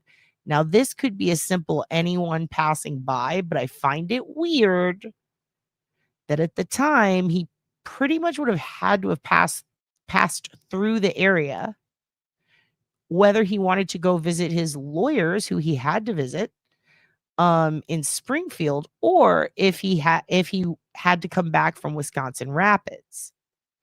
So her car was found the next day with low battery and hazard lights. She remains missing. She has a small scar on her right cheek, and this is what she looks like. Okay. And let's go over here to the map. All right. So it's 1997. All right. She's a small girl. This is literally, I believe at the time he would have been here, but he would travel a lot to Mason City. So this is kind of along that route. Is that, I think hers is right here. Hold on one second. Yeah, there we go. It is that one. So a simple travel from here to here could have put him in that pathway. And he seemed to be going a lot down to this area to look at houses from Mason City where they had previously lived. So if he's traveling from Mason City area, all right, and coming down here to look at houses, this is right along that route. Right along that route. It is winter, not summer like the others. And also with this one, it's interesting because this would have been a crime of opportunity, right? Because something was clearly wrong with her car. She was pulled over. So with that said, you know, what do you think? Is he a crime of opportunity kind of guy? Well, it's late at night. It's right in his time frame. He usually hits between 12:30 and 4:30 a.m. Just like all these cases. Now, it's not a bar situation, okay? But also, they haven't found her, which is concerning. So this one could, but maybe not. I'm going to go with not outside the realm of possibility, but I'm also going to go with, yes, I would love routes of travel. Now, in this instance, likely would have just come straight down. What is that, 69? No, I-35. Wild. Yeah, it would have just came straight down I-35, which would have been a direct shot from Mason City. Just boom, boom, right there. And then right down here to where he gets married. And then right here is where he worked. So, and then he lived right here. And then they have this property here. So straight down 35, boom. What do you mean muted? I'm not muted. You guys can hear me, right? I think you can hear me. Is Jess fucking with me? Jess, you're fucking with me. So that's that case. Now, Dana J. Bruce. So right here, let's take a look at Dana. She is an endangered missing adult, Dana J. Bruce. She's been missing since 10/4/2008. So October 4th, 2008. She was 24 at the age of her disappearance. 24 years old. Female, white, auburn hair, hazel eyes. She's 5'2" and 135 pounds. Missing from Sedalia, Missouri. She was last seen 11:45 p.m. on October 4th, 2008 at the home of her children's babysitter in Sedalia, Missouri. Dana was seen earlier that same evening at a Sedalia nightclub called Malone's. She has not been seen since. Family members are worried as they say Dana was a devoted mother and would not have left her two young children. Foul play is suspected in her disappearance. Dana has a tattoo on her upper left arm of a teddy bear with the name Dylan on it. She has a very thin build and pierced ears. DNA is available. So the little that I could find on her case seemingly has her at the babysitter's house and then leaving to go back out. So I don't know that it has anything to do with the babysitter specifically, but I do think it's odd that both of his former confirmed victims were last with babysitters about to go back out, or with the babysitter and then working and then they go missing. So it's just very strange. Now, in this case, yes, also October, which is weird too, because Teresa Halbach also October, and then another case we're going to talk about also October. So I'm wondering, does he have like two different periods, or are there also some in between? Are we still sticking with the June situation? If not, that's why these are in the green and not in the black, because the other ones that I put black are the ones that pretty much fit every indicator, and there's a lot of buzz about them.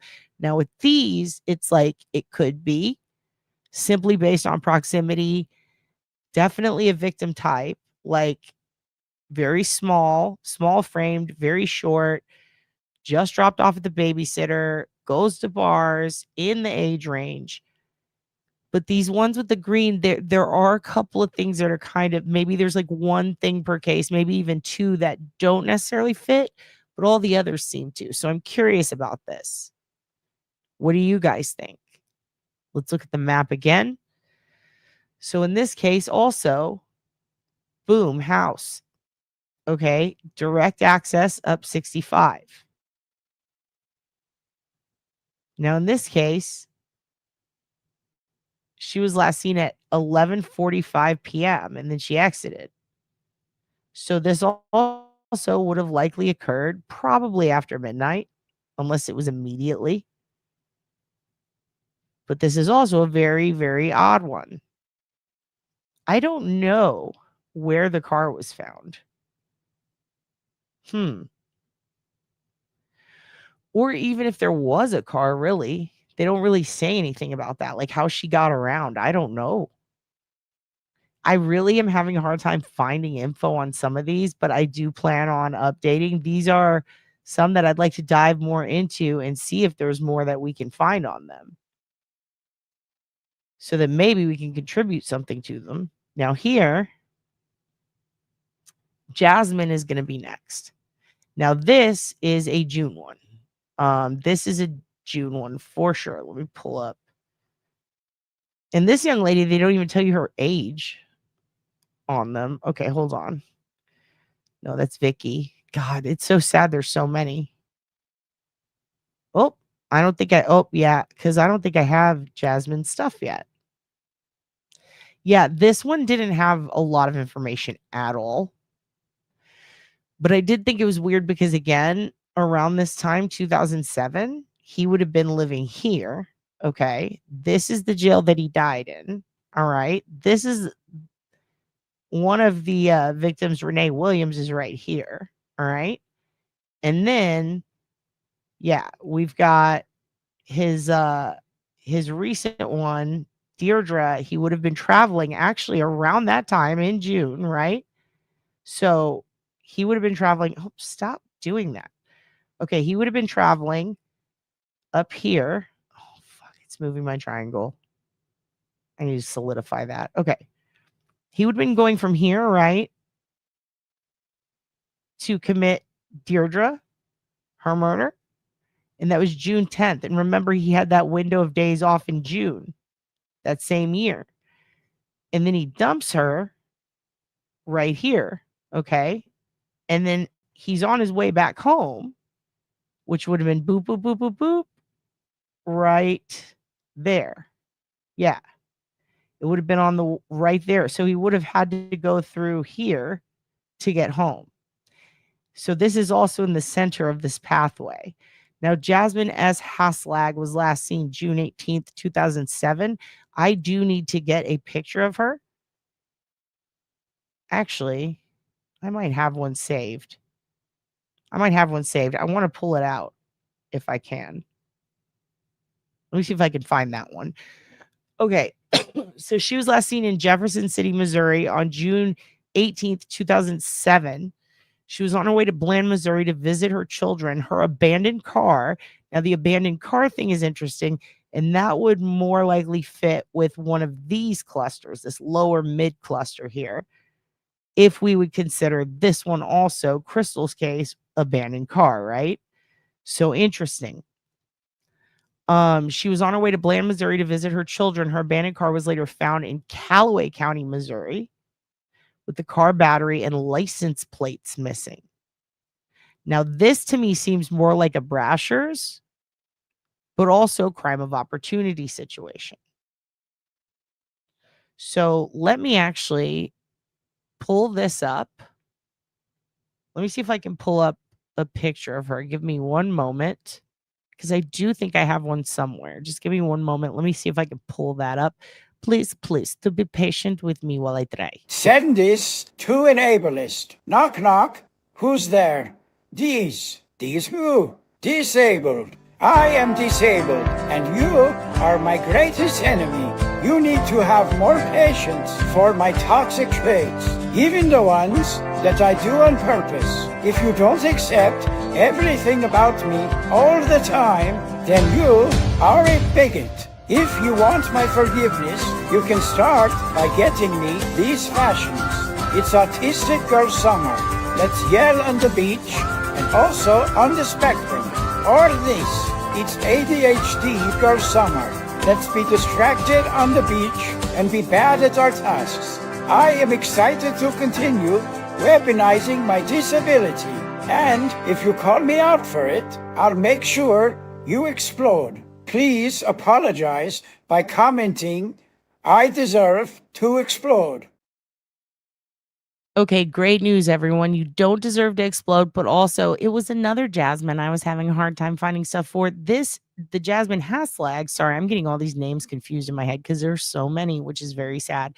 This Jasmine, she did have a missing persons poster, and there is actually a good amount of stuff on her. It's another Jasmine that we're going to talk about in another Michigan cluster later that has nothing on her. Okay, so Jasmine Sue Haslag was last seen on the morning of May 29th, 2007. So Jody, a couple of other, there's quite a few that are late May, early June that he's suspected of. So this is interesting. This is in that time frame, right? This is also just prior to the one we just talked about right here. Dana, okay, right? No, wait. This one. No, where was it? What the heck, guys? Where's the one I was just looking at? That was in June. Wait, I can look over here. Sorry, I'm not very good at my own map. Oh, yeah, okay. No, we were just talking about Deirdre. Sorry, Deirdre. My bad, Deirdre. Okay, this one. And then remember, where is it?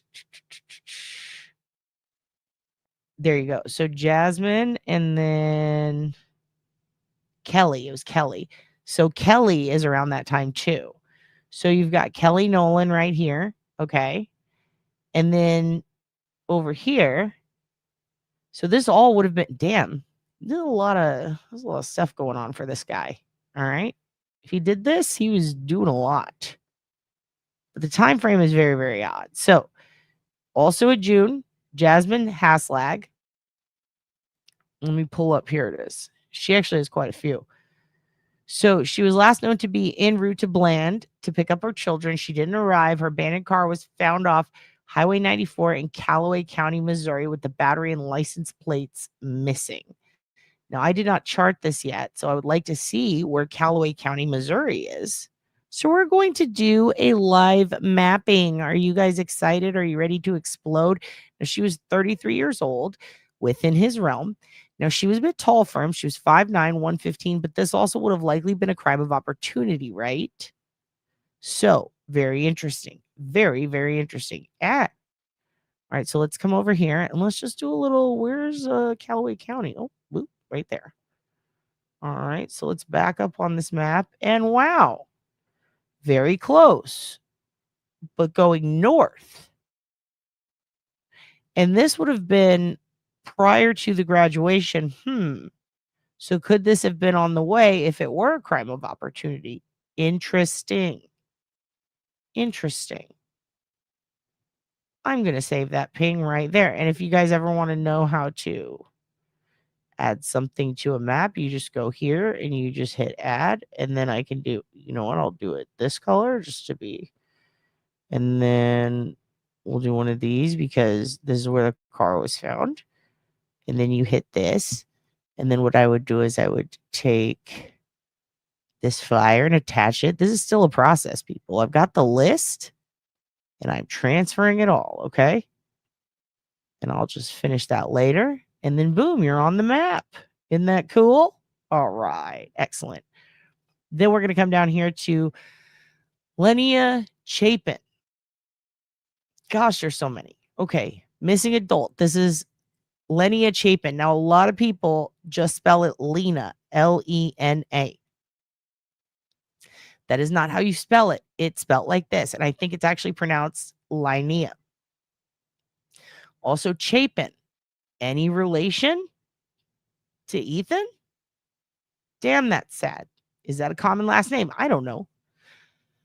But she was 5'10", also a bit tall, 130, from Dent County, Missouri.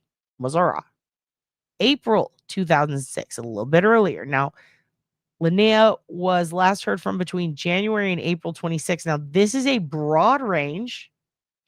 There are a lot of podcasts out about this, though. And I have yet to hear any of them, and I would like to. And she kind of looks like the news lady we saw earlier. Her last known residence was in Dent County, Missouri. She was listed in NCIC as a missing endangered person November 17th, 2008. But she was last heard from between January and April. I'm very interested to learn more about this. It is unknown what she was wearing at the time. She has a tattoo of Love Daddy and mushrooms on her lower back. Anyone with information is asked to contact the Missouri State Highway Patrol at the numbers listed. Now, one of the reasons I'm showing you these women on the map is other than, you know, a couple of podcasts for maybe her and two others, there's really not a lot of news reports. Not a lot of news reports. Excuse me. Dry mouth. Give me a second. Why is she important? Why is she on this list? Well, all these people are important. They shouldn't have got dead. But directly above his property and where he lived for the most substantial amount of time. And I find that weird. And in order to get up north, heading towards his hometown, which he visited a lot in Wisconsin Rapids, one of the main ways, and I Google mapped some of these, like if I literally just put from here, like wherever the site is, up to Wisconsin Rapids and then back to his house. And this is a straight shot up. Oops. Don't move my triangle of Chris. Straight shot up 19 to get to Salem. So very interesting. I have to hurry because my mouse is dying, and I can tell because I'm having to double click things. It's ruining my triangle. Amber Atkins, Lutheran Sisterhood Gun Club. All right. So the last one we're going to look at is Vicky Lohr. Now, she doesn't really fit the profile in a sense of she is a little bit older, but also still within the range, kind of. She's a June one. Okay, last seen in Greenville, Missouri on June 3rd, 2006. She may have been on her way to Arkansas, though, and that's what makes her a little different and a maybe not. More so that she was heading south. I need to plug this mouse in. Give me 1 second. We're tearing ass nut. And I gotta get this mouse attached. Okay, there. However, could this have been a crime of opportunity? If she's heading south, right? If she's heading south and last seen in Greenville, okay, that would be right here. Chris, his residence is right here, okay, thus making her a little bit more east of Ava, and his work is over here west. But who are we to define what he did without knowing? And also, it is within the triangle.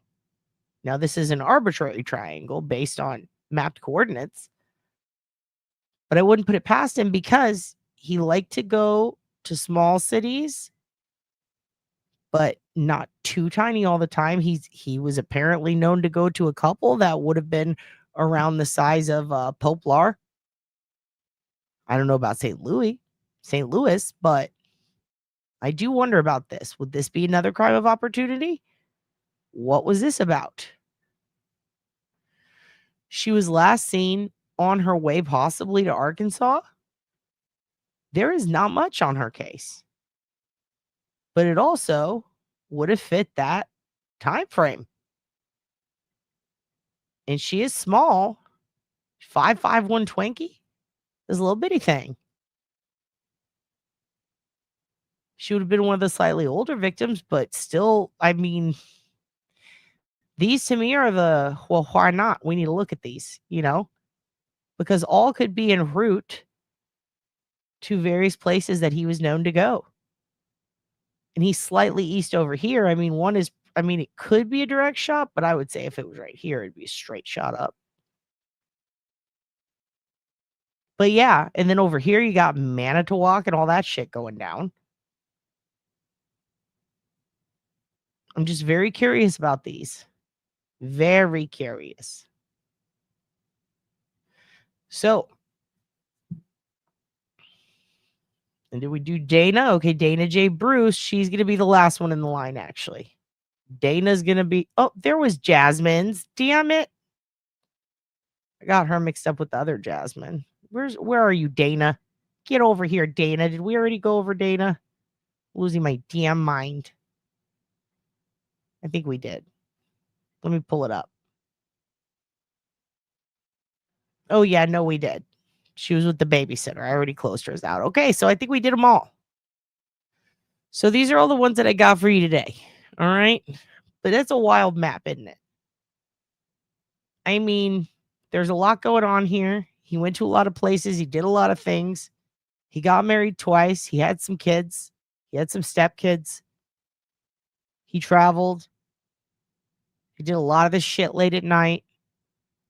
And a lot of these cases don't get a massive amount of news coverage beyond, I should say, their home turf. Also, what do you think of that Brandon or the Bobby Dassey? And you know what it is a lot, and you know what sucks, Tiff, is I want to do an episode because it's not that's one cluster. There's about 6 from that time period, kind of within this triangle. I mean, extended out a little bit to the east and then a little bit further northeast. Well, northeast and southwest. And there are 2 clusters of predominantly, one is black females, one is black males, and one is indigenous women. All in that area, okay? And then you have kids. And then you have kids, and then you have dual kids. Like twofers trying to abduct, kidnap. Very strange. So when it comes to women leaving bars late at night or traveling late at night who go missing, one could maybe say those are 2 separate clusters. Obviously, the Greens and the ones up top that he's responsible for. But it is so strange that he did operate, hunt, and kill in Missouri near his hometown, right? yet he's not responsible for any others? I don't think so. I think those direct lines right up to where he grew up are very important. And I do wonder about Jody Huizentraut, because I don't think Van Zeiss did anything. I really don't. I think that was kind of a red herring. Kind of like their Peter Hackett, if you will. Like, he might have tried to make a pass at her. He might have even given her a pill. Who knows? But I don't think he actually committed murder. Even though he looks sus as fuck and acts weird. Said sometimes he named his boat after her and sometimes not. But the big thing people forget about him is he had a girlfriend at the time. Like, multiple people vouched for this. And he even said he thought of Jody as like his daughter. So I don't know. I mean, shit. They couldn't pop him for it all those years, so who could it be? Well, if there's a serial killer living next door to the place you were just at and now you're missing and maybe dead, well, he is a POI for a reason, and the cops felt the need or felt free to announce it. So to me, that says something. But if we shift this map just a little bit, make this triangle a little bigger, we got all of Manitowoc in there, and that's concerning. Did he party there? I mean, the Stephen Avery stuff was already in the paper from the first situation. Is there a chance Bobby Dassey could have done harm and then harm got blamed on Chris? I don't think so. Like, multiple people named Chris, but other people in forums named Brendan Dassey who are from that area. That one girl's dad was a bouncer and talked about this shit. So it's just strange. Was there any Teresa Hallbach? Could Chris have done Teresa Hallbach? Right? It does. Like, the whole like access to a work van, nonetheless. The type of work he did at the time. He was also seen. That's the other thing though with the harm one. Like, he was driving around with that four-wheeler in the back of his truck downtown, and people noticed it. So, I mean, he had to have done the Deirdre Harm case, but to imagine him and Bobby Dassey possibly in the same bar that night, just the true crime brain cannot handle this. This is that's too weird. It's like finding out that freaking, I mean, I remember being totally tripped out to find out that like Cottingham, Schulman, Hewerman, all within a square mile of each other, right? Committed like very similar crimes. But then to find out Alcala worked in the same building that Schulman would have also worked in at one point. Like, what, dude? Like, that's crazy to me. It's too much of a coincidence. It's weird. Anyway, I am going to make this map available for everyone to see soon. I want to tweak it, fix some things, put some links in, but it does go in chronological order from his first arrest at 18 all the way up until the day he killed himself, and then all of the possibilities, and then all of what he definitely did, and then everywhere he lived, everywhere he drank, everywhere he took dumps, okay? Would be up this dude's ass. And thank you, Laura. I've not posted this anywhere. I've just been talking about the last few episodes, and when this series is done, I'm going to put it all up on Reddit. Maybe even tonight, but maybe with the map tentative because I need to add some stuff. But yeah, this is a weird one. Christopher REVAK is a fucking weirdo. It's very hard to find stuff on him and on some of these victims that might not even be his victims, but like, why isn't there more out there about most of them? It's really tripping me out. And it's weird to see the Ozarks all the way up to Wisconsin and then Iowa, like, again, because I'm still trying to figure this out. I just realized Texas is way bigger than a lot of places. So to me, I still can't believe you can go to 3 states in a day like that. What? So, yeah, it's It's weird because you also have that Chicago, like Illinois and all that, like right there. And he was born in Illinois. So I do wonder, did he go fuck around in Peoria? And then Kansas, Wichita? We include that. My God. Now you're in BTK territory. Lincoln? Oh, shit. Now we're getting into child sex scandals. There's so much. So anyway, that's part 3. We got to do like this is going to be like a 10-parter, and then we'll finally go back to Kenneth McDuff, for Christ's sake. But anyway, thank you guys for being here with me. I probably have to go pick up the old man soon, take Mukey's out, go wake him up. I do want to show you, well, may as well. Look, we can watch. Where is it? Some guy was, okay, this one guy put out a short talking about Bobby Dassey. Bobby Dassey's computer and the stuff that was on it. These are just some podcasting guys. I don't really know who they are. They seem fun. But yeah, they're from the Smokescreen podcast. I'll give them a like. Hell, I'll subscribe to them. Who cares? It's 2 years ago. But I guess they're from the area and they talk a lot about some of the stuff that was going on there. Or maybe they're just interested in it. I don't know. But they were talking about Bobby and they were mentioning some of the things that I saw in the groups. And I was like, well, what did they see in that computer? What? I need to go find out if they put out Bobby Dassey's computer stuff. Because I never heard this. I didn't look into that because he killed himself in 2009. But post 2009, oh, there's a shitload. Because crime went on the rise when crime started rising in those rural areas when they started building shit like, more recently up in Manitowoc, they're trying to build a fucking AI bot farm, like a literal massive multi-billion-dollar project that's going to poison the water that nobody wants. It's like this, I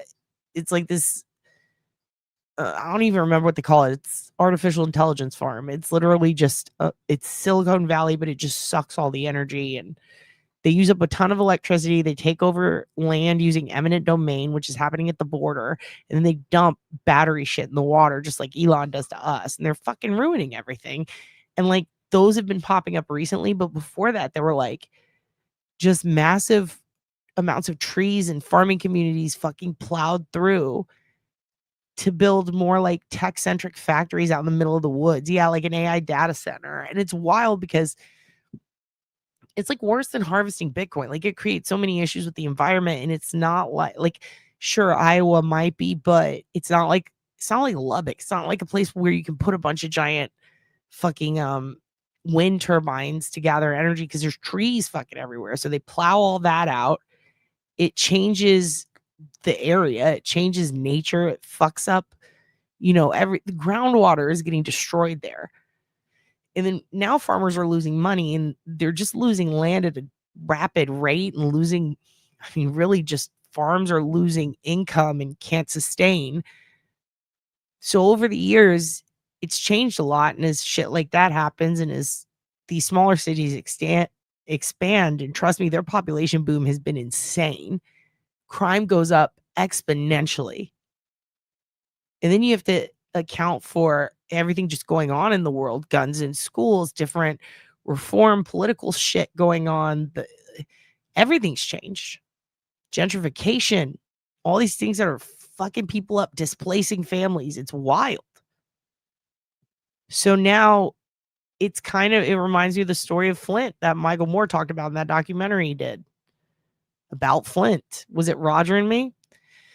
About how, you take away one factory, you're killing a whole town. And these places in the Ozarks already don't have a lot, as far as job opportunities and stuff. And that also contributes to addiction issues and drinking. So crime has like doubled, tripled, quadrupled in some parts of the country where there once was barely any. And then parts where there was a ton, they say it's going down, but a lot of crimes are not reported. And also it's incumbent upon jurisdictions to report them. So all the numbers across the board are skewed, even the Uniform Crime Report, like all of it. It's just wild. So yeah, post 2009 is a whole other sack of beans, but we'll get there. We'll get there. Yeah, everybody needs to stop fucking now. Okay. Let's see what these guys have to say about Bobby Dassey. Looked and saw the time and everything to remember it. Yeah, all the stuff on his computer, dude. All the horrible searches on his computer. Not just, like, if it was just porn, I'm not saying a word. There's boys are boys. Yep. That's right. Girls are girls, for that matter. But the point being, there was searches specifically about, like, mutilation and, you know, kid stuff that I won't mention on here. It was shocking. It was, like, exactly stuff that, you know, happened. It was on there, and Barbara's on there. I didn't have the internet. It's like, it's on the computer. It's on the computer. You know, I'm sorry. That sounded like fucking, what's the name from? The plane. Oh, yeah, Tattoo. Tattoo from Fantasy Island. I'm sorry. We're getting on a rant. But anyway, it's just one of the craziest true crime things I've ever experienced. I'm sure a lot of people. There's so many videos and podcasts and, you know, YouTube channels dedicated to it, and to this day. Hey, you know what I like these guys? Convicting a Murderer podcast. Talk about Bobby Dassey's computer. Wild stuff. All right, y'all. I'm done. It's cold as hell. And I'm so tired. I have to go pick up the old man. And I got to get something to drink. That's part 3. That was a lot. We did a lot, you guys. We did a lot. So bless you. Thank you for sticking with me. I appreciate. And I feel like maybe tonight, it is fucking freezing outside. Very, very cold. But I feel like tonight I got something that'll warm you up. And it is this strange guy yelling at all of us that we're not talented. Here, enjoy. I love you. Good night. You need this. It's called the callousing. No. You go. Get the fuck out. Get the fuck out.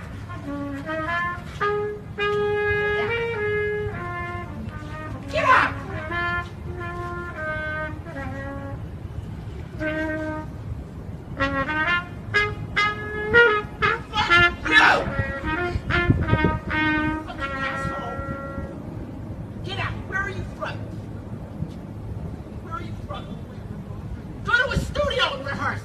Maybe someday you'll learn. You suck. You're a no-talent piece of shit. You oppose your lack of talent in order that everybody around you what they want to do or not. Get out! How dare you come down here and do this?